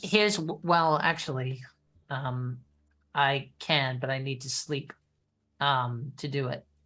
And I was gonna say this anyway. I'm really tired. And we're gonna be walking into a battlefield. Now, Trish, I could be wrong. But you seem like you can be quiet when you want to be, right? Oh yeah. I can be quiet. Well, potential game plan. Cash is very busy and important. Please leave a message after the top. Or an NPC Cash right now. I'm just kidding. I choose to believe that's our actual message bank. I'm very busy and important. Please leave a message. Anyway, so potential game plan, and because Helvig, not to put too fine a point on it, you kind of look like hell as well. The two of us take a nap. And Trish, if you want to see what you can find out, maybe. I'm in a rush, and I know that, but I'm not stupid. Okay. I'm real tapped. Fair. You guys take a rest at Fancy's, and I'll follow this kid during the night, see if she turns over a new leaf or goes back to the suspicious cult. And whenever I find out, I'll write a letter to Cash. I have a feeling I could probably push her to spill the beans a little bit, because, she probably hates me. So if you just give me 1 minute, then I think you can probably get some results when you follow her. Hang on. Yeah. You guys weren't here for this, but I kind of tried to talk to her when I was leading her away. I mean, I know she's probably just going to go back to the cult, but I'd like to see if she doesn't, you know? I mean, she's just a kid. Maybe she'll make a good decision. Well, look, honestly, what I'm going to do... When you were a kid, did you make good decisions? Yeah, she wound up in the Bandit Coalition. No, I was an idiot, but Look, in my experience, let me ask you both a question. Have you ever talked to a priest? Like, for an extended amount of time? No, and why is that? I mean... Because they make you feel guilty, yeah? And it's just kind of weird, difficult to talk to. It sounds like they, they're a bit preachy, they're a bit supposed annoying. To know a lot. Yeah. So basically, I'm gonna do what my grandfather would have done, which is be nice, and people hate that. They really, really hate that when you're a priest and you try to be nice. It gets under their skin. Look, nothing against you, Smoothie, and oh God, this is gonna get me. I just insulted myself, but go ahead. Yeah. No, but like, why does it ever always sound like they're very patronizing? Like I can't think for myself, or just. You're right. Yeah. Look, I honestly, that's kind of what I just said. And the thing is, a lot of the time, at least with my grandfather, he would just ask questions and be pleasant and try to get a lowdown on things. But the thing is, either they are annoying, which is always possible, or people don't like feeling like they're being judged, in my general experience. Look, as long as you're not gonna push her No. further in. No, the name of I the don't think so. info. I hope that she stays home and is nice, but under the circumstances, this look, just trust me, okay? Just give me a minute and I hope it'll work and all of that. But if it doesn't, well, it's for the reasons I just explained. People don't like So- being talked to by priests. So do we split up here? Is that what you're saying? No, And then just we give me rest? just give me 30 seconds and Okay. then Trish, you can cut her loose in your own time if you want or whatever. Yeah, Cool. cut her loose. He said that like so badass, like Yeah. it's like yeah. Cut her Yeah. loose. Drop her off Okay. a cliff. Eat her That's heart what I, with a that's bottle of exactly what I Chianti. mean. All right. Okay, I'll just pot it down to her, and Sure. I'll keep this very short for the sake of brevity, Uh-huh. and I will make it so that she's as comfortable as possible, despite the fact she's tied up, and I just go, hello. First of all, I want to say I'm sorry. I really didn't want it to go down that way. I know you probably don't believe me. I just want you to know that that there is gonna be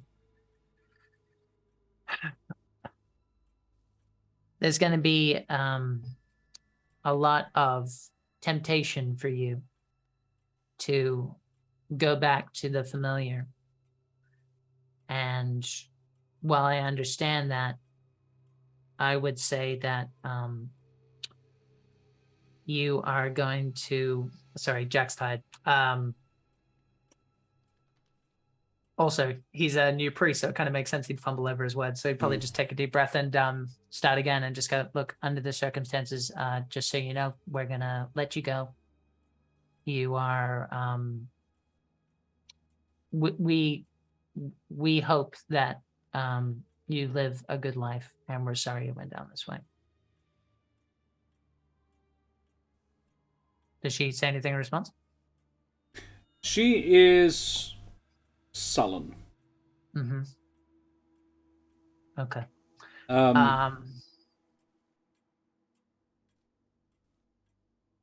Yeah. All right. She's just sullen. All right. Can I make an insight check just to kind of see if I've either like Oh, sure. If you like. helped her or pissed her off? Because both are fine. 23. Yeah.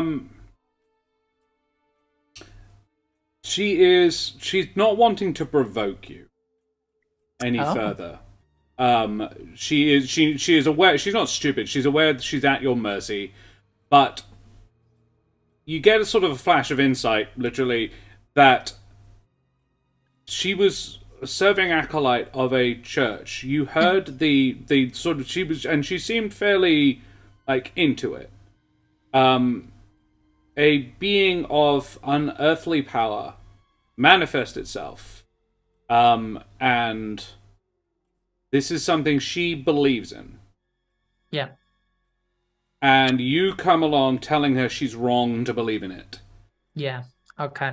Well, I'm gonna push that wound a little bit then, because just to see kind of the reaction and either anyway, like seeing that is a sensitive topic, and just like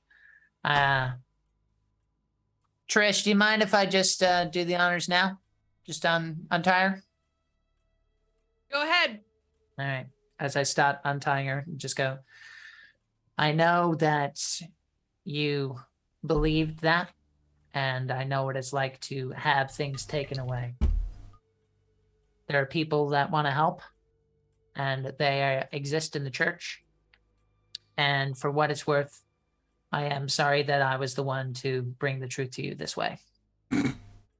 She can't stop herself. She snorts. Good.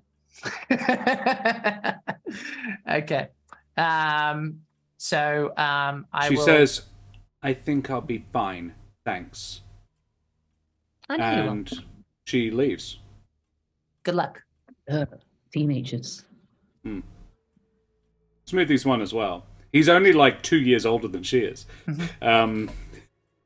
Even worse. That makes it so much worse. Yeah. Yeah. All right.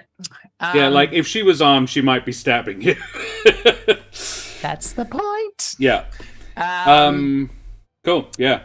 I will go up to Trish and just go, you following her now, or are you going to give her a head start? Well, she's literally storms past you, Trish, and out the door. Well, I guess that went well, huh? Well, like I said, people don't like talking to priests. Right. I'll meet you guys back at Fancy's in the morning. Sure. Yeah. Just in case, and this time it's just a pat on the shoulder rather than a kick in the shins. Like, I don't know why I did that. I was nervous. But you've got a vigilant blessing. The poke in the eye thing is real though, so just for next time. Okay. I don't know. And you have vigilant blessing, which means if initiative happens, you have advantage, right, Shadow? Cool. So Rachel is going to tail this girl. Yes. Cool. You come out. She's already stormed away. You come out. You close the door. The three of you are walking up. You get to Varish, who sort of steps out and says, how did it go? Glad to see you're all well. Are any of you injured, like, badly? No. 10 hit points off. Okay. Varish would put his hand on all three of you, on your shoulders, and say, we thank you. The Amaranthines thank you. And you all regain, tell you what, let's have... who have we got in chat? McBluff! Would you mind rolling me 1d6 in chat, McBluff, and you'll all regain that many hit points. Ooh. 1d6 plus 2 it would be, actually, because this is a first level... Oh no, it's 1d8. What am I talking about? Yeah. It's cure wounds. 1d8. So yeah. And if McBluff is lurking, then we'll have Bishop Blood or somebody else. Hell, Mother of Bunnies could do it if she likes. So yeah, cool. You come. You start heading up. He starts leading you away, and just as he turns, a second priest bustles down the corridor, looking a bit ruffled.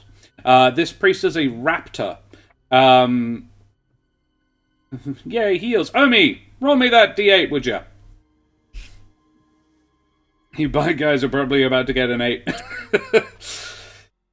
Nah, Come on, Omi. saving that for the real murder. Yeah, go for it. Omi. Yeah.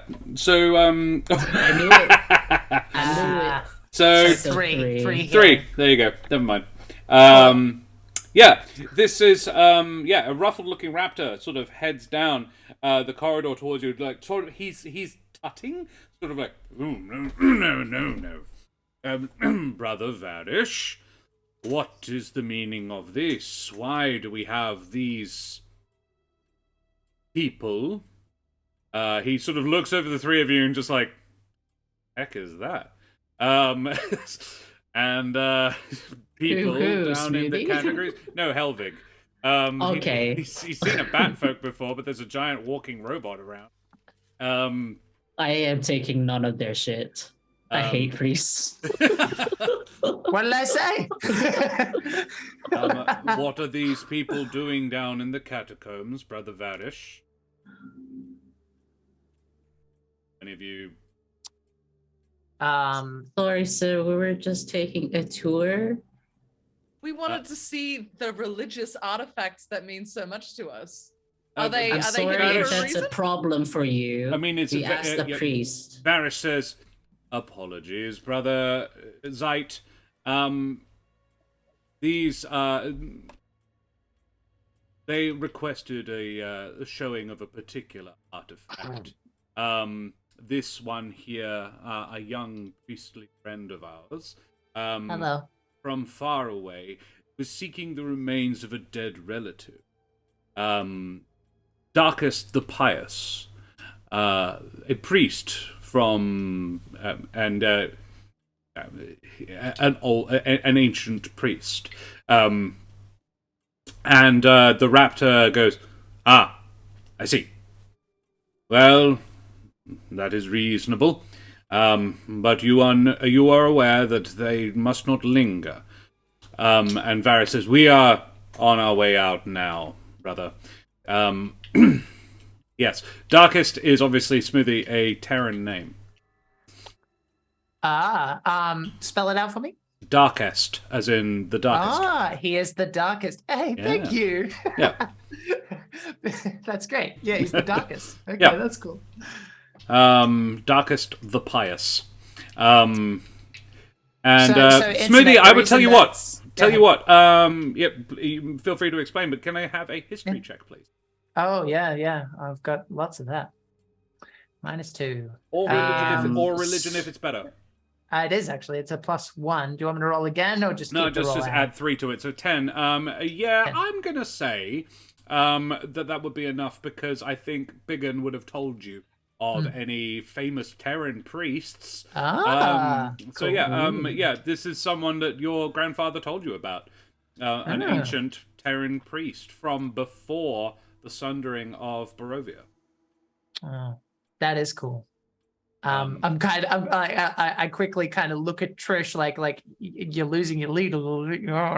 But after I do that, I kind of like if the raptor is kind of out of issue, I'm like, can I see that? Varish would, so Trish probably charges off. Right. But Varish would lead you along and say, "Fortunately, I cannot actually." Well, would arouse suspicions. Already used.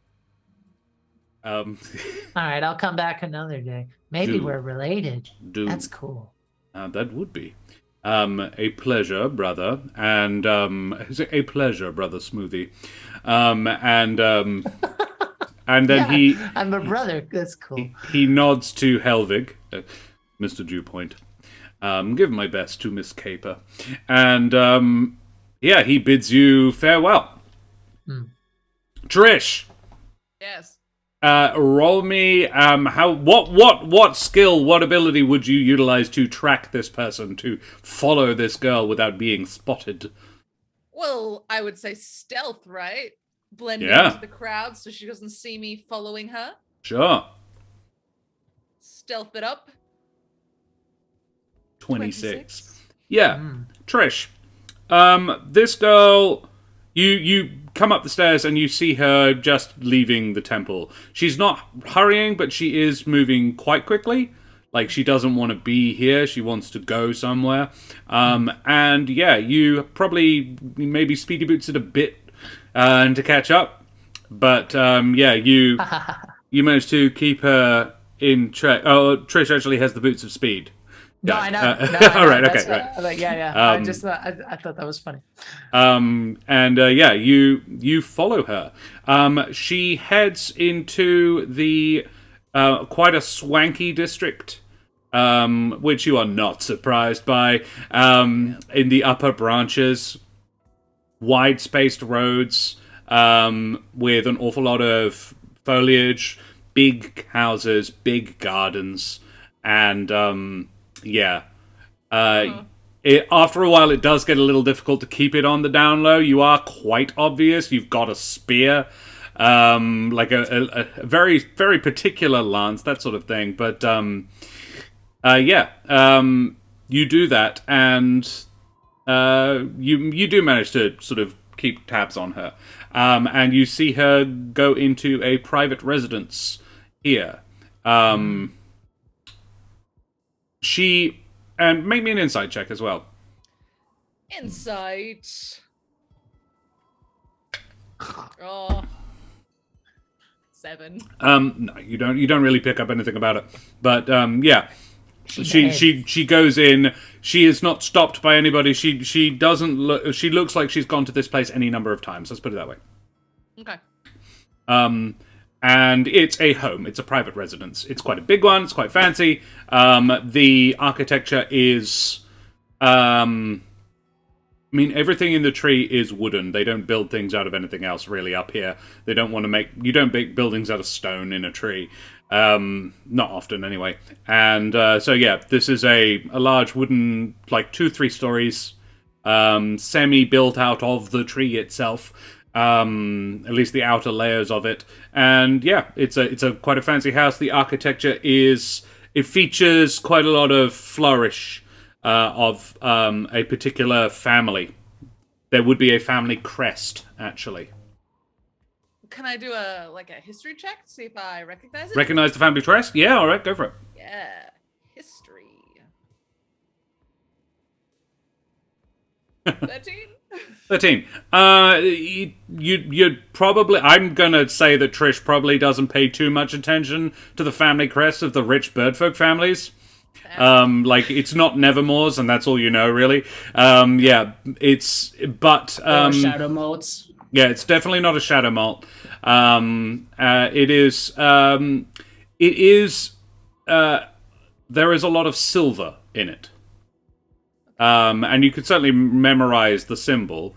It is a bird, a bird's footprint in silver on a shield, and the shield is quartered, but you don't know, it's not painted at all. There is silver gilt around the edge, highlighting the details. But the quartered shield you would normally assume the quarters would either be different colors or 2 and 2. But it's not painted. So yeah, that's what you get. I will note down the address of this place and a little description of this crest, and then stake it out. Stake it out. Okay, very well. How long would you wait? Till a couple hours after nightfall. Okay, so probably about 6 hours then, because it's probably about 8. Well, no, not even. Sorry, after nightfall or after midnight. It's probably dusk when you get there. Okay. So 3 hours or so. Yeah, give it 3. Okay. Yeah. Then an investigation. What role would you make for staking something out? Perception, investigation. What do you fancy? I feel like I want to say perception. Sure. Because I'm just watching it to see if anything Sure. happens. You'd probably have to find yourself a place to hide. You're in a tree, that is the thing. You're not on a suburban street. You are, but it's in a tree. So there is an element of verticality to it, so you can get up a little bit, you can clamber up relatively easily, and find a good place to sort of hide in not a bush, but like a small bunch of leaves. A small, tiny branch, yeah. Cool. So yeah, make me perception checks then, yeah. Perception. Oh, crit. Love it. So Trish, yeah. This is Trish's domain. Yep, this is the thing. This is what she is built for. Yeah, you notice, she goes in about 20 minutes later, the boy comes out. Okay. And comes down, checks the mailbox, and then returns. He still looks a bit flighty. Still looks a bit, jumpy. As is a bird, yeah, I did that on purpose. Yeah, he still looks a bit like, whoa. And he's rather than going to take something out of the mailbox, he goes and puts something in it, and then puts up the little, it's more of an American thing, but yeah, there's a little flag symbol next to it. You put that up to show that there's mail in it. All right. Well, I'm obviously gonna try and see what he put in there. I'm gonna wait until the street's real quiet and sneak my ass over there and try and see what he put in the mailbox. Can I get? Nice. Well, sorry. About an hour and a half in, do you go and do it almost as soon as he leaves, or do you wait a while? I wait. I'm waiting. Okay. I'm biding my time. So, yeah, about an hour later, someone comes along. They're a cloaked figure, and comes along, walks past, and it's quick. You might not even think very much of it, but it's quick. They reach in, grab the thing, and just carry on going. God damn it! But I see that they did that. Yeah. With your nat 20, I'm letting that carry over, yeah. So I'm gonna follow this guy now. Stealth check, please. All right. This is a bird folk as well. That's basically all you Is can it? tell. But I'm being specific. You're in a tree. It's a bird folk. And Dirty 20. dirty 20 is still fine. Yeah, they are cloaked. I'm saying they're a bird folk, but it's impossible to tell what kind. They're a bigger kind, so either a corvum, a strig, or a gallus. Gallus. Yeah, but hard to say what from behind as you're following this person along. Couldn't even guess at a gender. Yeah, they take a couple of turns and then jump. God! And you can myself see away. them. You can see them. They Stupid. glide. They glide Grab down about 200-300 feet. Glide down to a lower level, and you see them reach a doorway into the trunk. Ooh, Not uncommon in and of itself. But can I memorize which door they used? So There I can- are hundreds. The tree is pocked with them, but you can try. I will try. Make me an intelligence check, I think. Straight intelligence. Intelligence.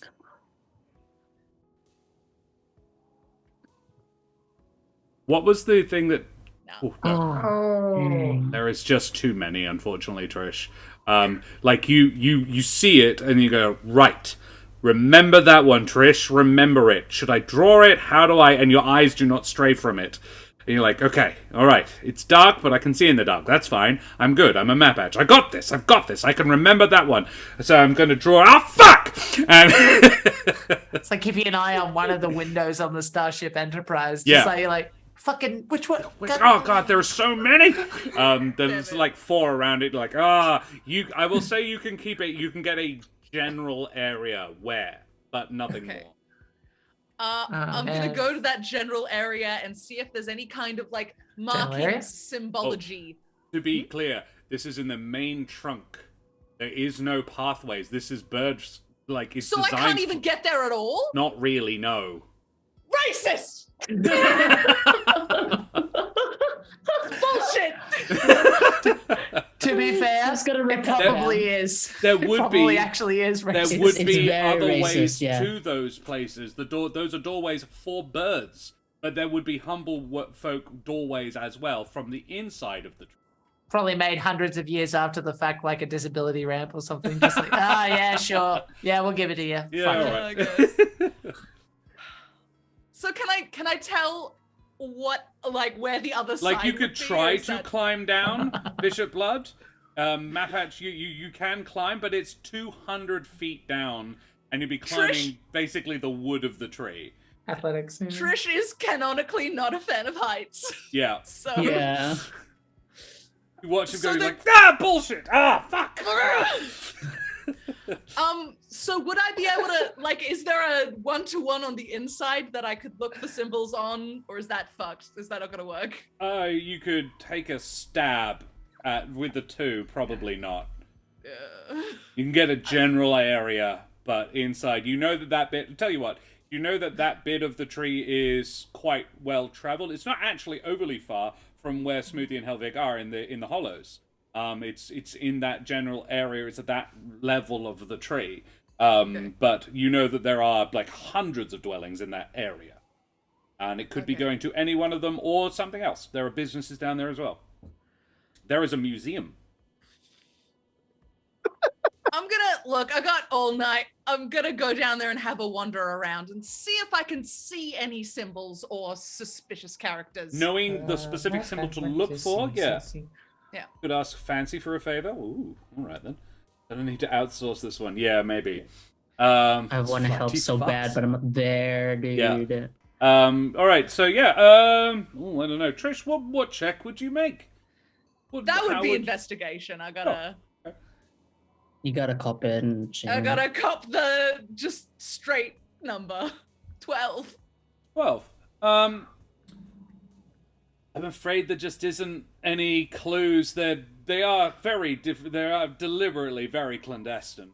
You've definitely got an address to give someone out of it. And the boy was involved as well, which means that given that it's a family house. Mm-hmm. It's a family affair. Yeah. Super. All right. Well, Trish is absolutely furious with herself for trying to bide her time. Oh, the mail gets collected in the morning. I could just wait till it's super quiet so I don't get caught. Yeah. Idiot. So I guess I go back to Fancy's. Okay. You all have a long rest. Trish, you'd get there probably a little after midnight. You'd be perfectly fine to have a long rest. Dan? I was gonna say that before all that, and we don't have to go through it. I tell Havel what I want to tell Havel. Oh, sure. Yeah. Basically, can you just summarize what you are going to tell Havel? TLDR for Havel. At this specific place, accessible from the Grand Church or whatever through the catacombs is that area. Does that match the records? If not, then that's for sure very illegal. Also, he says, the tavern. No, that does not match at all. Great. A lot of we didn't go through all of the tunnels, but there was a lot of entryways into it. That and our tavern friend we did a controlled burn and made sure that it was in accordance with his deity. But we didn't leave like an open flame there or anything, but I thought we should let you know. No, I appreciate it. Thank you so much, Helvig. Good job. We will. You're able to give him a general area of the tree. He's a birdfolk. He could probably get to it from the outside. There was a window, a leaf window. These leaf windows are more fairly related to churches. They're not just, most windows are windows, like glass. It's an older style of window, which is why the churches use them. So he would certainly know what to look for, at least. And it would probably, I would have said you burned the place badly enough, the window was burnt. So there would be a hole in the side. He'd have a vague idea of what to look for. He might well be able to find it. And he said, I won't go alone, of course. Probably not a great idea, but great, thank you. Do you think I should let other people know about this? Bring in other people? Just people that you trust. I trust you, Havel, to make a good judgment call. But it does seem like it goes pretty deep. Yeah, that's my worry. Right. Well, thanks, Helvig. I'll see this into the hands of capable individuals. Okay. Best of luck with whatever it is. I mean, you're going to Barovia, right? I think so. So you're gonna be the one who needs the luck, to be honest. Thanks. I don't know what I'm actually looking out for there, but well, I can tell you. I went to the fire plane and back, so I mean, it's. I know you're no stranger to interplanetary travel, so this will be fun. But from what I know, and it's fragmentary at best, but the guy who's in charge, he's nasty. That like straw guy. Yeah. Strahd, I think his name is. Oh. Okay. No, please call him Straw to his face. That'd be great. He lives on the life force of others. Oh. it he bleeds. I'm drinks. assuming this is like an actual like scary way and not just the normal way where we, like circle of life stuff. No, he is a perversion of that. Oh. And then, Okay. I mean, the reason he sealed, basically what he did is sealed his whole realm off from everything. Even the gods, even the Amaranthines can't get there.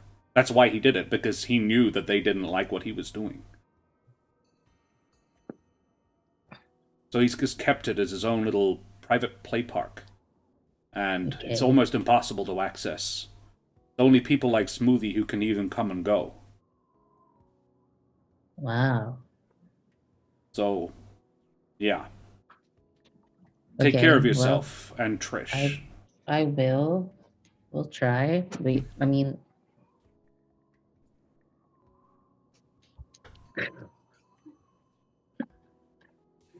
Sorry, I was just like, I'm gonna do the thing where I leave something behind and be like, I'm gonna come back for this thing. What are you gonna do? My brain was just like, remember somebody, Helvig got given leather armor to use just like in his backstory because all warlocks get it, but he can't use it. But he doesn't have the heart to reject it, so he was just like, "Thank you," and just kept it. And I was like, maybe I give him that, and finally I have an excuse. But then there's no reason. I don't have to come back for it ever. Thanks. Great hedge armor. Don't have just anything. what I need. No, and he wouldn't. Yeah. He wouldn't accept. He wouldn't accept a gift. I don't think, unless it was it's something personal, maybe. But yeah, he wouldn't accept no. You're going to need everything. Like anything useful, he wouldn't accept. Okay. And he says, "God, it's really is good to have you back, Helvig." Thanks. I don't think it still feels real to me. Sometimes I wonder if, the dream ends and I'm still back at the fire plane. Oh, wish I could help. That's all right. I mean, I just gotta go about it the same way we always do, I guess. Keep on keeping on. All right. Yeah. Thank Cool. you, Havel. You all have a long rest. Yep. And fun story. You all have a dream. Trish and Helvig, you dream of a huge shadowy bird. The eyes of moonlight appearing before you. You're not there at the same time, but you have the same dream. The bird says, "My thanks for your assistance. In recompense, I offer this." He reaches out and brushes one wing across your forehead, and you have a truly restful and happy dream. Oh, that's cute. Trish, what would a truly restful and happy dream be? Heads up, Dan, this is coming. Thank you. Throw Rach under the bus. Well, Rach is very good at storytelling. She wrote a book. I don't know if you know. Yeah, the Rings of Mars, right here on the internet. Yeah, you can get it anywhere on the internet. Yeah, that's the full title. Rings of Mars on the internet. On the internet. Yeah, it's a little unwieldy. That's the only thing I'd change of the whole book. Yeah. A truly restful and happy dream for Trish would be, it's me, Jude, Helvig, Nevermore. Dancing around a Nevermore's corpse. No, we're all back at that natural hot spring we found that one time. Yeah. First spa day, and we're all there, and miraculously there are also snacks and drinks. I don't know how. It's a dream. They just appear. They're great. And we're all just like peak chilling out, having a really good time in each other's company, just relaxing. Is Bennick there? Bennick? He's dead. He's there just chewing on the leg of a Joe Bennick Bean. shows up late. Bennick Okay. is there, but he got there a little later to the party, but we welcome him in as well.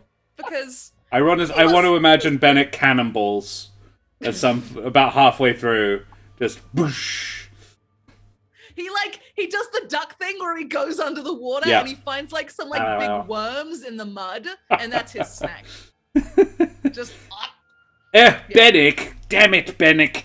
I'm all wet. No,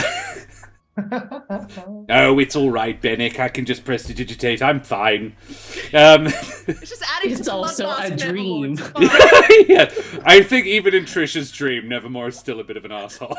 A little bit. Helvig, what is a truly restful and happy dream for you? Equally chill as Trish's, but instead of the spa area, it's just like a really good inclined hill. Oh no, are you rolling? We roll. It is part of the itinerary in the dream. But it's like a very like Sound of Music, a meadow, but it's like more flowery, and the breeze is really nice, and it's that like really like comfortable level of like weather that's only like a smidge cold. And yeah, well, I feel like we spend most of the time just like lying on our backs, like watching the clouds like drift by and like pointing out shapes that we see. Barhawk Games, thank you for the raid. Favorite raid emotes up in chat, everyone. Guys, we are playing some Humblewood D&D. Is Helvig flesh? I was going to ask that, Bishop Blood. I assume yes, Helvig is a real boy? He doesn't actually acknowledge or get to see if he is or not in the dream. Cool. I love that. Yeah, Sparhawk Games, thank you so much for the raid. Favorite chat emotes, favorite raid emotes up in chat, guys. Sparhawk Games, what were you doing? Let's have a shout out for Sparhawk Games. All in caps locks, why not? Shout out at Sparhawk Games. What were they doing? They were playing some D&D. Sparhawk Games, what were you doing? Tell us more. We like D&D here. It's something we do occasionally as well. So, and yes, we are just having some nice, cool dreams, dreamy dream times. Trisha Caper and Helvig have just had some dreamy dream times. Smoothie, your dream is a little bit different. Smoothie, it's similar, but you're actually on first name terms with the being in question. Smoothie, he smiles at you and says, "Well done, my young. I think was very well handled. Others will finish now what you started today, but you must return from whence you came." Yeah. We tried. There was a boy who got away, but we tried not to. I didn't know what you wanted with the younger ones, but I didn't feel right about it. Always follow your heart. You won't go far wrong. Okay. I'm correct. I would not have looked fondly upon the killing of a youngster. Oh, I mean, I'm still learning about you, kinda. And you found what it was you were looking for? I think so. I think I've got my ticket. I think I can get to. You hold it up and show him. Yeah. I think I can get to Selenox and Ruffle. Yes. That. I don't know what to do about him. No. I'm gonna give him a chance, I think. There's so much to do. I will tell you only one more piece of advice. Be aware that when you return, I will not be able to reach you. However, you have made contact now. You can take my light there. You will find yourself carrying my blessing there. I'm sorry, but it's why he left in the first place. It is a place he deliberately made sure the Amaranthine could not go. But my advice to you is this. Everyone is the hero of their own story. What Ruffle did, he did for a reason that made sense and was sensible and right to him. Okay.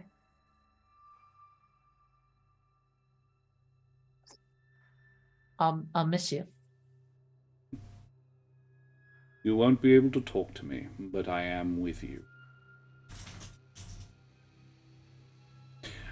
And then you have a truly nice and restful dream your own self. Oh, man. I think that would probably be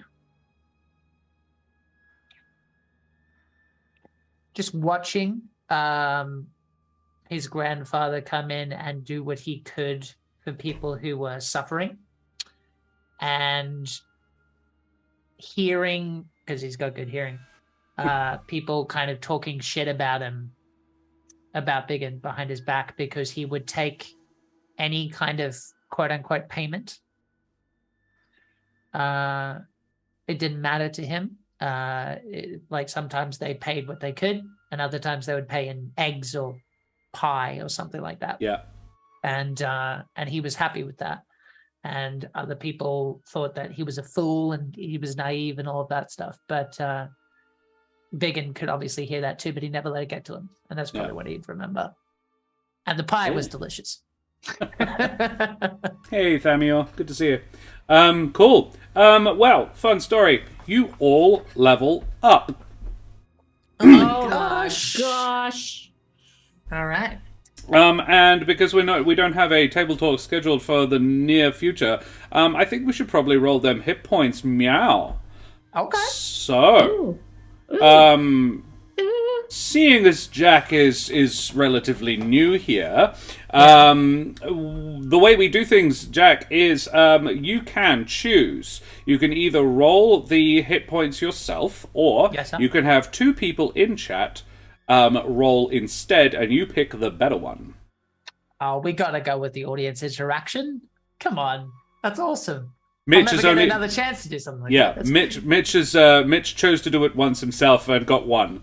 And I'm guessing we don't reroll one. So yeah, we don't reroll ones. All the more reason to have two chances. Yeah, absolutely. So, who would you like to roll for you? Edrin, if you're still there, because he's one of my players, you can go ahead and do that.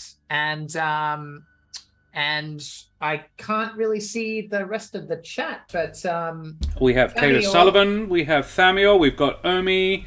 Yeah. Well, I'll take someone who I haven't seen much of to try and hook them in so you can come back next time. So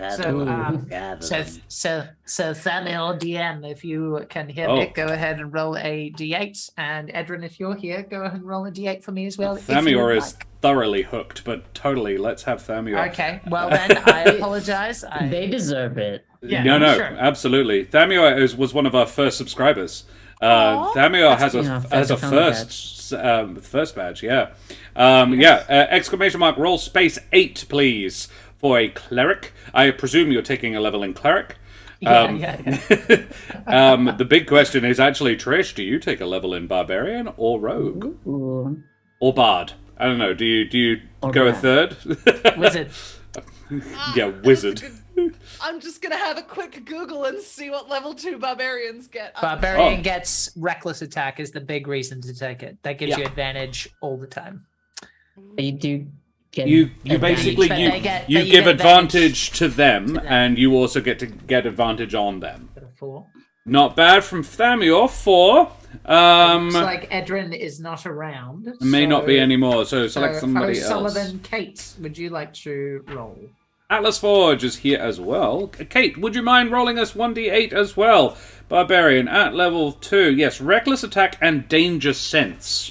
Oh, that's Oh, dang. advantage. The other on dex one. saves. You gain Yeah. an uncanny sense when things nearby aren't as they should be. You have advantage on dex saves against effects that you can see, such as traps and spells. To gain the benefit, you can't be blinded, deafened, or incapacitated. Another 4. Snap. Looks like you're getting a 4, Smoothie. 4 Alright. plus your con. Alright. And what happens to clerics? Let's have a look. I get Clerics at level more 7. More spell slots. You get a 4th level spell slot. Ooh. With some that 4th will- level spells as well. That will make me reconsider what I'm casting. And I do have some questions about materials I might be able to gather before we leave. That is True. a question after True. level up. Alrighty, Trish. Yeah, Rach. The other option is Rogue. You are 5 and 1, aren't you? Yes, 5 and 1. Because level 6 Rogue. Love having my resources right behind me. Level 6 Rogue is expertise. That's pretty good. It's pretty good. Yeah, you get another 2 expertises, I think. Yes, you choose 2 more expertise, so you can get double proficiency in 2 skills. Is the big thing that rogues get, or you can have the barbarian, reckless attack, and danger sense.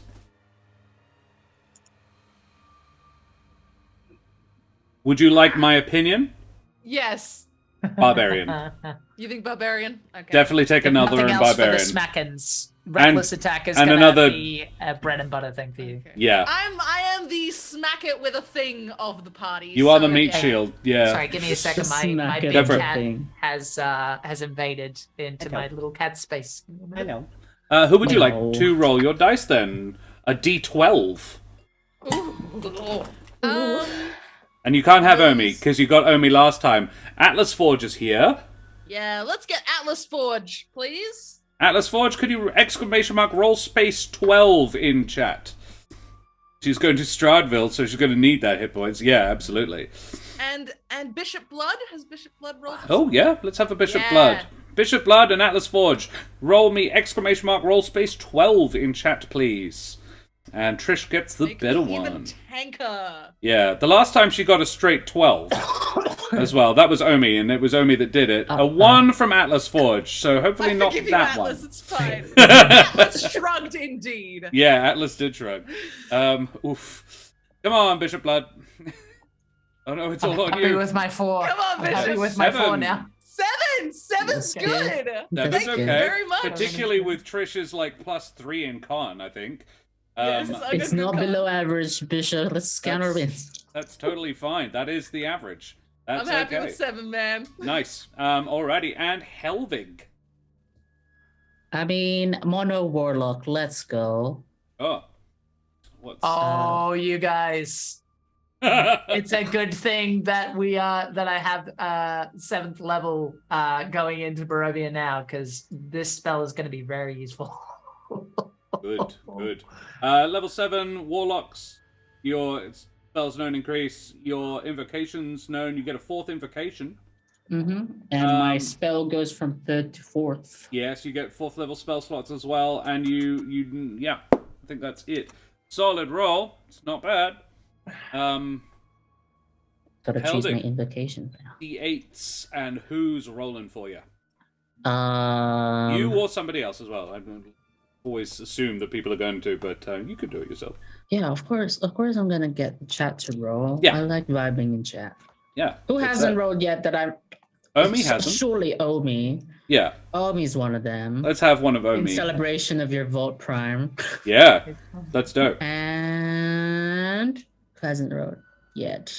Karen's around. Who?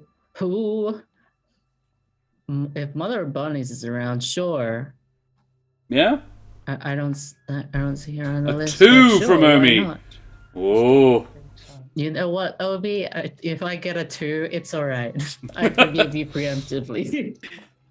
I will allow Atlas Forge to roll again, or Mother of Bunnies, whichever happens first. Oh, Mother of Bunnies, a 7! There you go. Cheers, Karen. Stuck with my bloody 4. Nice. 7 Damn it. plus my Legit burn con, by which is high 1. rolls. So I'm at 49 max HP now. It's pretty good. Hell yes. Pretty good. Thank you very much, Mother of Bunnies. Alrighty. Well, boys and girls and everybody else in between, I think we will leave it there.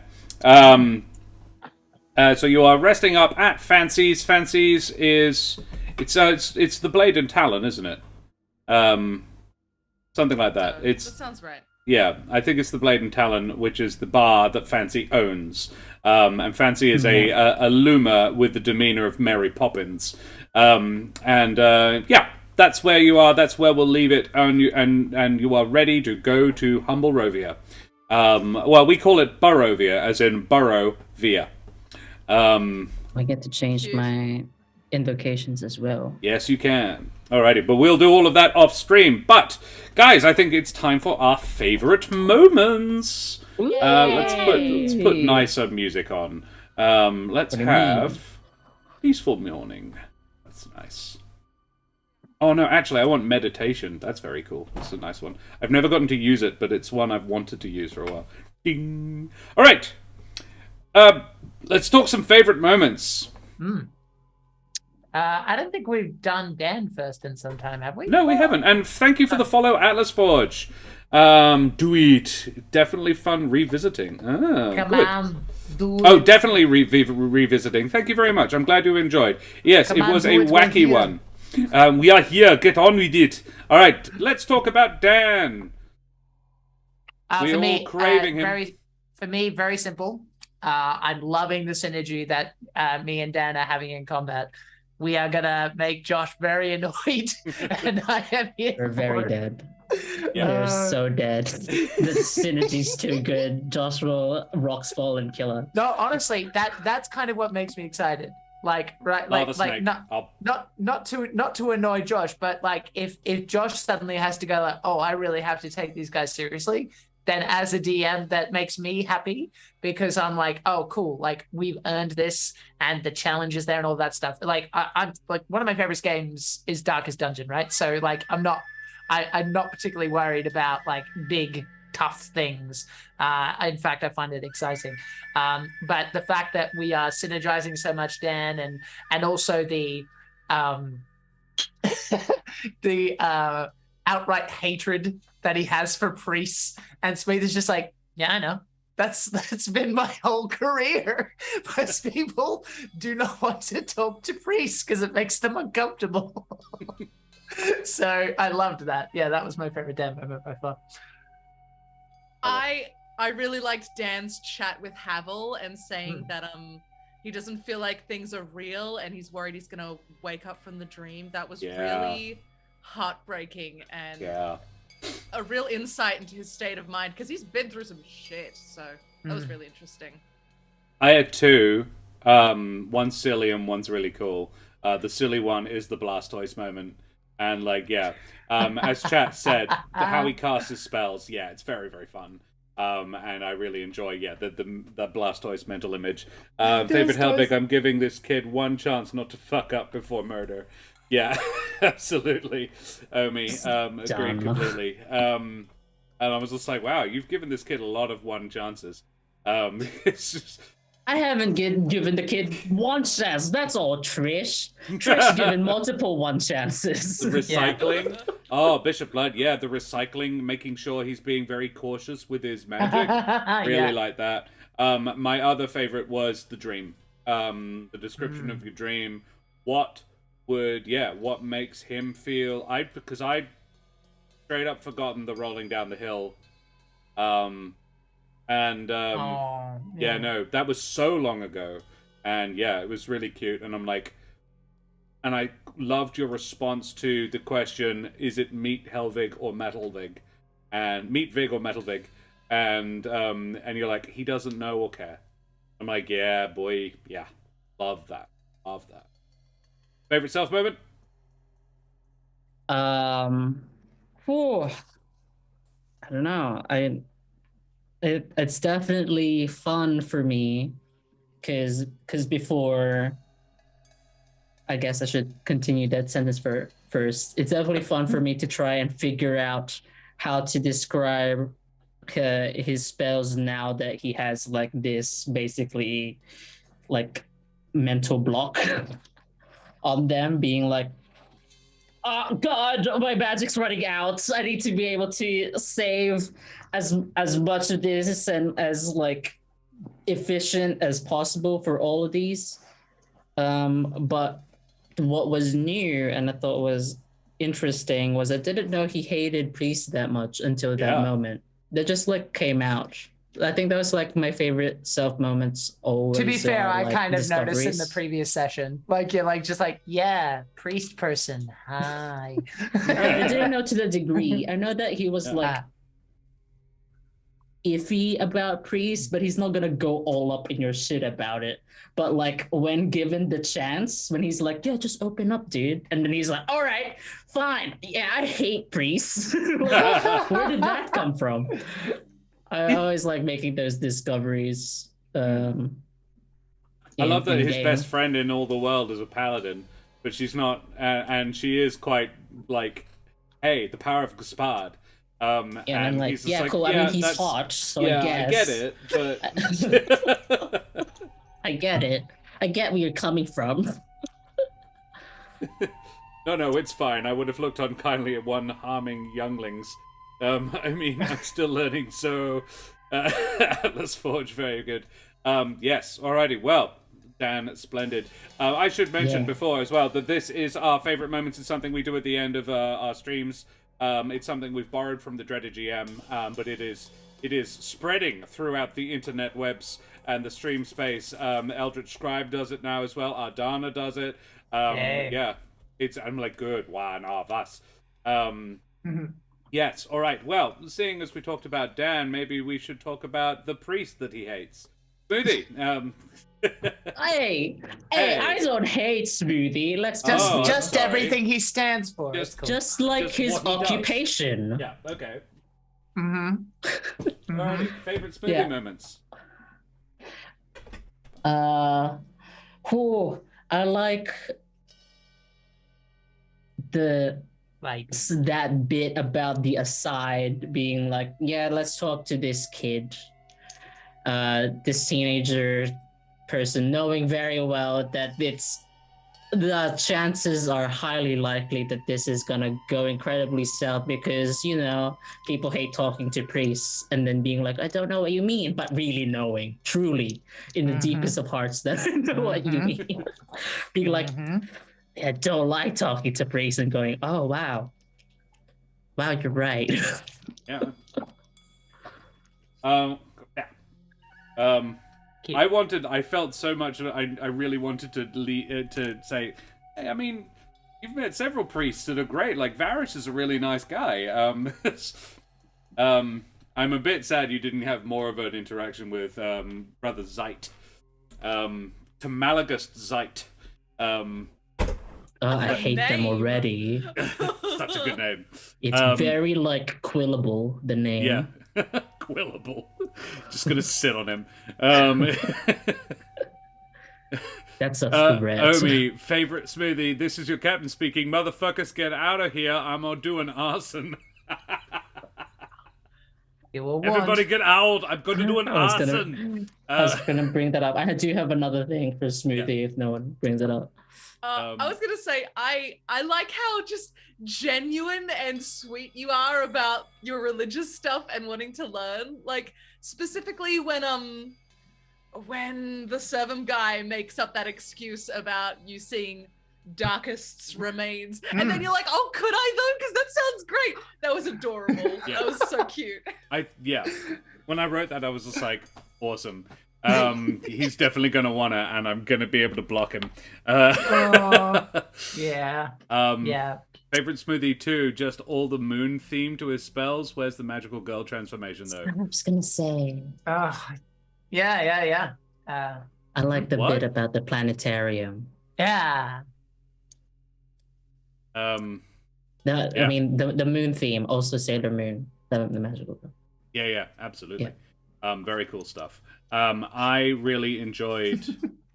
You know what? My favorite Smoothie moment was putting the kid back to sleep. Yeah. I thought that was really indicative of who he is. It's like, don't do it, and like, you burn everything on stopping this kid from making a bad call. Like, if she cuts Trish even once, Trish gonna kill her, and it's gonna be entirely fair at that point. And I was planning to use that reaction, that Amaranthine, to get the fuck away from it, but I'm like, no, it's not what Smoothie would do.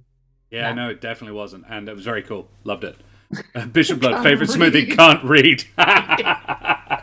I was like, oh no, it's another god botherer with a very low intelligence. Does it say something? Oh no, we have another line. Does it say so? All priests are just stupid, just credulous nitwits in this world? Oh, I didn't realize that. No, Jude's intelligence is 6. Jude can't read either. I see. Jude could barely talk.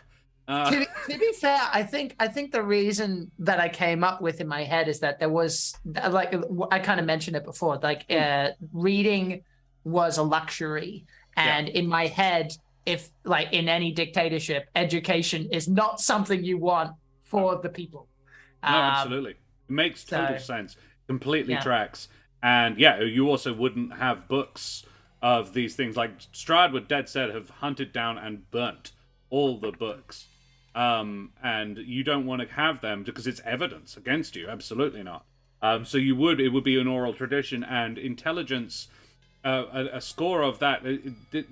The mistake a lot of people make when they're playing these characters is like, I've got a barbarian with an intelligence of 7, so he's thick. No, their book learning is bad. You have 3 mental stats: your charisma, your wisdom, and your intelligence. Those 3 go to make up what your brain is capable of. It's just various aspects of your mental abilities. And this is the thing that, Jude has an intelligence of 6, but her wisdom and her charisma are both in the high teens. So she's actually got not bad mental stats. The average is, I worked out once, 13. She's not a fuckwit. She's just not she's not book smart. She has no education. And that's the trick. And occasionally Jude comes out with super smart stuff, and it feels a bit out of character. But so that, and I think you're playing it really well. I like the way you do that. Favorite self moment, Jack? Oh man, I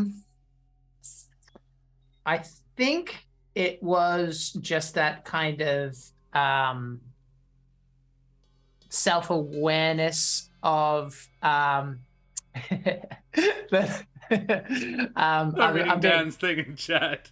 Do you drop every time in combat? Can you not read? You might be a religious PC in a Humblewood game. It's more likely than you think. All right. Okay, I want to be clear here. Josh focused the fuck out of me. Yeah, because you're the priest. You came in there like big priest energy, going like, I will burn down this anti-religious fane. Yeah. And I stayed in up question for was quite like, a long no. time, I felt. Yeah. And I would have actually survived if I had not invoked the Amaranthine to the girl. I regret nothing. So yeah, if he died then, he would have been cool with it. Actually no, he would have probably gone like, shit, I got a lot to do and now I'm dead. But anyway, God, favorite self-made. Yeah, I think it was just the self-awareness, right? I grew up in a Catholic home, and I knew a couple of priests. And the best ones were the self-aware ones that kind of went like, yo, I'm here. I know it's like not a popular thing in this modern day and age. And you don't have to talk to me. I want to make that super clear. But ABC, I'm here to help, and kind of leaving it open. And of course, when you're a teenager, like I was at one point, you'll grow out of it. It was difficult to accept that without being resentful. Like they were doing the best they could. I'm reminded of another family. They were from Papua New Guinea. They were the sweetest people in the fucking universe. And I paid them rent when I left home, when I ran away from home. They gave it back to me when I left. That's how Christian these people were. And I think of them when I try to do this character, this just so unabashedly good character, which I'm trying to do with Smoothie, that it kind of makes people uncomfortable. Does that make sense? Yeah. Yeah. Yeah, fuck Smoothie. Get out.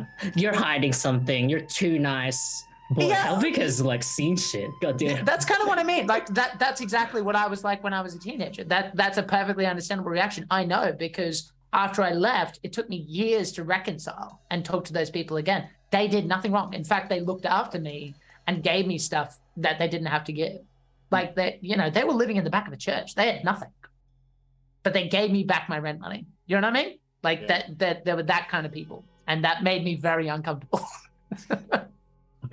So, yeah. Well, that got heavy, but let's talk about Trish. Or Rach. I can't remember which one's which. They're blending together for me. Favorite Trish moments. It's Rach. Yeah. Oh gosh. The utter frustration. Racist. At the trunk. Yeah, I enjoyed the anger at yourself. Like, I could have, but I didn't. Oh, damn it, stupid. And like this, the whole lamenting, like back at the. That's what I get for, biding my time, man. It's gonna be till morning. Yeah, Bishop Blood, favorite Trish, all them one-liners. I love Rachel's descriptions of her combat. The dream again was what lovely. Oh god, it's been 2 years since Spa Day, and bringing that back up, I was like, oh yes, lovely, that's adorable. But yeah, your descriptions in combat were really, really cool. The way, the description of finishing the thing was really cool. Yeah, thank you. For me, it was for sure seeing a different side of Trish when she was talking to the teenager. When she had her on her shoulder, that felt really significant to the character. And I'm just observing, but it was one of those things where I'm just like, and again, I could be projecting, but to me, it was like one of those things where I knew, for example, that she'd messed up her childhood, her teenage years, and going into bad places. And it seemed to me it was Trish's attempt not only to help someone as best as she could, even though she knew that she technically ruined this person's life and turned it upside down. Technically, if you want to look at it that way, and I choose to, she's also talking to her past self and going, you can turn at any time. There are people who want to help you, and you can turn this around. Yeah. Please stop doing what you're doing. and I could kind of see the emotion in your eyes. Again, that's how I interpreted it. And I thought that was wonderful character work. Yeah. Thank you. Yeah. Favorite Trish from Omi. Taste steal, you parasitic bastard. But seriously, how in the moment Rachel is as a player gets in combat is a prime example of what is obviously a bit of character bleed being done right. Yeah, absolutely. And Bishop Blood actually getting to see Trish doing a sneaky sneak. Yeah. That close moment watching the mail get picked up. Oh, yeah, rough. So frustrating. Rach, favorite self moment? You guys basically said all the three that I had, but no.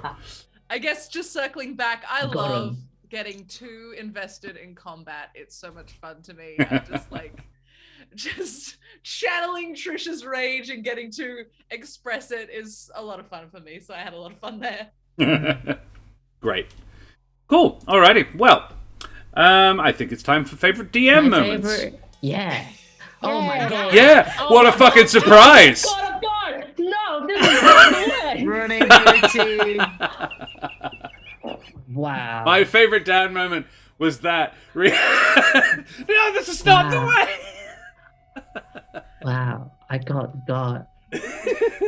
I've got two. The first would be just the combat in general. That was like really exciting and really fun and upbeat. And the second would probably be, it's kind of a twofer, but it's related to each other. The way you kind of seamlessly put your politics into the game without making it a drawl. You know what I mean? Like kind of like blah, blah, blah, blah, blah, and then the king was born on the 4th day of, like it's actually relevant to what's going on and it's concise. What I promised Jad I would explain. I'm not sure if I mentioned this before, but the idea of Smoothie's name and the culture stuff, that was something I kind of thought of not in the moment, but like I'm like, this sounds neat. To separate them apart, because every culture's got a different way of doing things. So Smoothie is Smooth Wings, hence Smoothie. Biggin is called that because he was quite a big fella. And now we know of a former Terran priest called Darkest, which means that presumably he had really dark fur and was really probably a pretty badass looking dude if there's any paintings I want to see. And I thought that was a really lovely way, obviously, of like reinforcing and all that stuff, but also making me feel really at home, because like you take players' bullshit and kind of go like, that's neat, I'm stealing that. Yes, that's exactly how that works. And it's like it was there all along. And I'm very appreciative and super grateful to be like, hey, here's my little sprinkle of culture in this D&D campaign. If nothing else, from now on, Batfolk have to be named after their features. So take that. So that's exciting.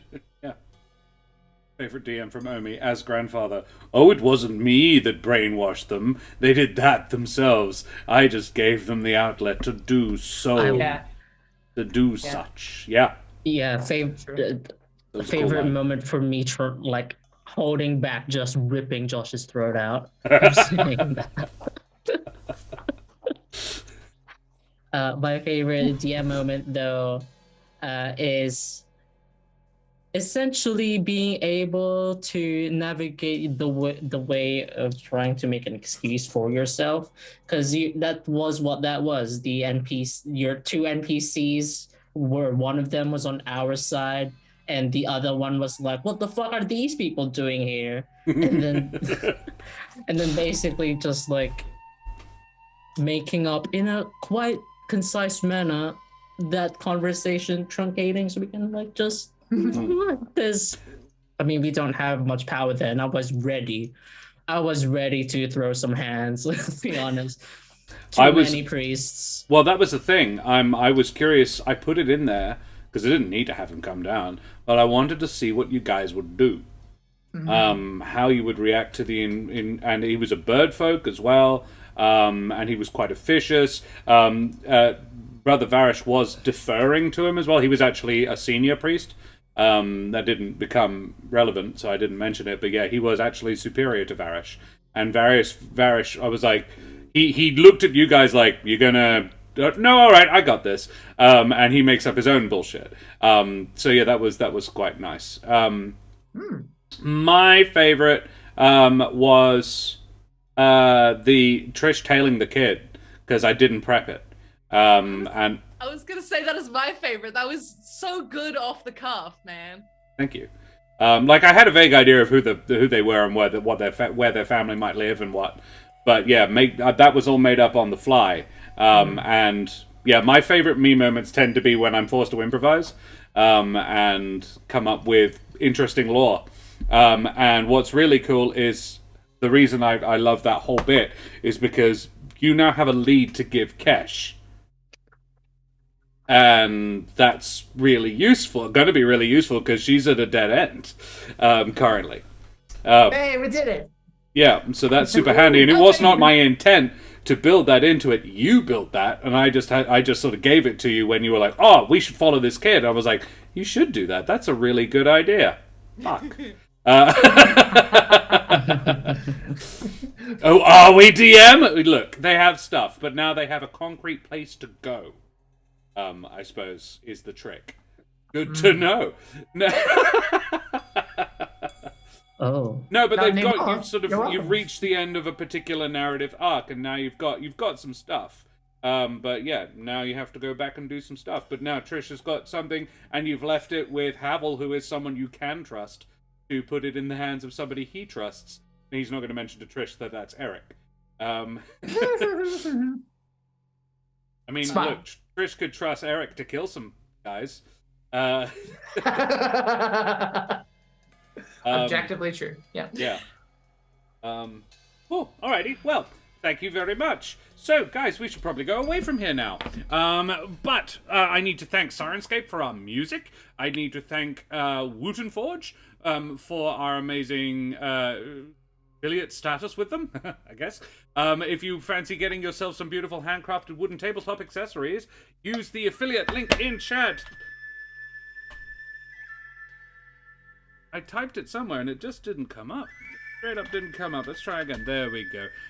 Yes, woodenforge.com/Corsairs Cove. You can use that link. Head on over there, and any purchases you make, we get a sneaky kickback for. So it's a great way of supporting both a wonderful Australian business and a reasonably good Australian Twitch channel.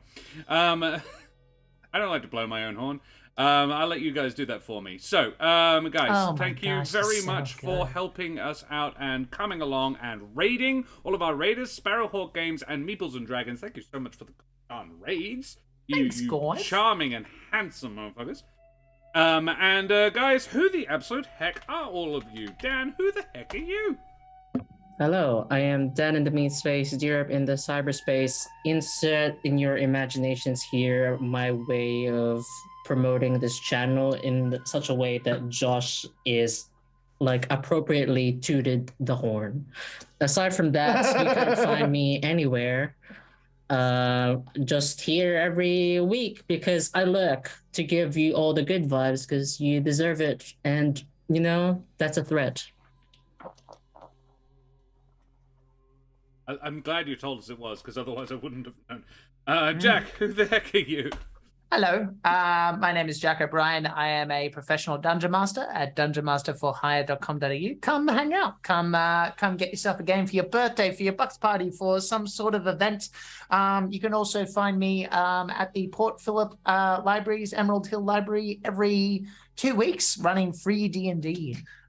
Very exciting stuff. And you can get me on the acting side of things at jackobriononline.com. Cool, thank you very much. And Rach, I hear some interesting things literary-wise from you. Tell us about yourself. Yes, hello. My name is Rachel Fukar. I'm a writer, actor, creative trash at large. You can find me on Twitter and Instagram and TikTok at Rachel Fukar, because that handle is always free. And not a lot of people know this, but I've written a book. It's called The Rings of Mars, and you can get it right here on the internet. And if you don't buy my book, I'm gonna tie you up and give you a heartfelt and genuine lecture about your terrible life choices. So if you want to avoid that, buy the book. Did you just bring it back to the game again? Did you go full circle? Yeah. I did. Yeah. Because she's a really talented writer. She's very good at crafting that stuff. Yeah. For more foreshadowing, see The Rings of Mars. Hopefully not too much foreshadowing. I don't want to be killed by a flying combine harvester. Oh my god. Oh god. So that proves I did read it. Rach, why is it the first time hearing this whole book thing? I mean, come on, you got to promote books. I know. People are always telling me talk about Rachel, I know you're self-conscious, but you gotta do Rachel, that this is going to be your It's all about the birthday hustle. thing. This. Oh, my Happy life birthday, choices Dan. are my own. Amazing. And Madame et Monsieur, Dame Underherren, and beings of indeterminate gender and persuasion, I be Josh the Pirate. You can find me here on my channel, Corsairs Cove, which I run with me lovely lady wife, the mother of bunnies. You're not my real mom, Rachel. You don't know that. I have questions. Oh my god, the lore expands. Yes, Rachel is the real lurker. She's the mum we found along the way. Okay, yes, and I don't know. Yeah, I inhabit the Twitch space, playing the D and all the Ds. I The play with dungeons other and the people. dragons. And the dragons. So many of the dragons, some Both of the games. dungeons. Yes, you can find me here tomorrow night. Wednesday night is not a thing we're doing this week, but Thursday. Then Friday night, I will be over on Ardana's channel for In Between with Terrace. And Ardana playing their 2v1 D&D at the moment, where my Dragonborn Barbarian Sorcerer Cross will be going along with Terrace's Gecko Tai to kill some hags with a team of kobolds that we have confused into helping us. They were going to ambush us and try and kill us, and we were like, no, stop it. Come with us. And they were like, oh, yes, all right. And they just sort of did. That's what hero points are for, baby. And then on Sunday night, I'll be back on the Eldritch Scribe for more Zem with Nelderberry, Araf, and Des from the Eldritch Scribe. Amazing times. And speaking of the Eldritch Scribe, we may chuck them a cheeky raid. But before we do that, we also need to talk about Ukraine. The Ukrainian people are having a bit of a shitty time right now. I actually did a bit of research this afternoon. It's not going amazingly for them. They have lost a province. It's rough for the Russians too, but they are losing ground a little slowly. We're still very hopeful, but yeah, it's rough right now. So, the emergency action appeal is the link in chat. If you do have any spare pennies, please consider chucking them their way. There are 11 million plus people have been displaced by the conflict so far. They're in other countries and they need help. So that's what that is for. Thank you so much. Bless all of your hearts. And what else do I need to say? I don't think there's very much else I need to talk about, so we should go away from here now. Guys, thank you so much for joining us, and we will be back. I'll be back for Tactics Tuesday tomorrow night, 7 p.m. AWST. This crew will be back Monday night for more Humblewood. So, Selenux. you will be treated to such. Maybe. You gotta go save her. That's the first thing on the docket, Mandy. Yeah, absolutely. Yeah. Alrighty, well, first you got to get back there. So we will, we will say goodbye now and go and raid the Eldritch Scribe. I will play a quick advert and then we'll jump straight on over there. So say goodbye, everybody. Goodbye, everybody. Come on.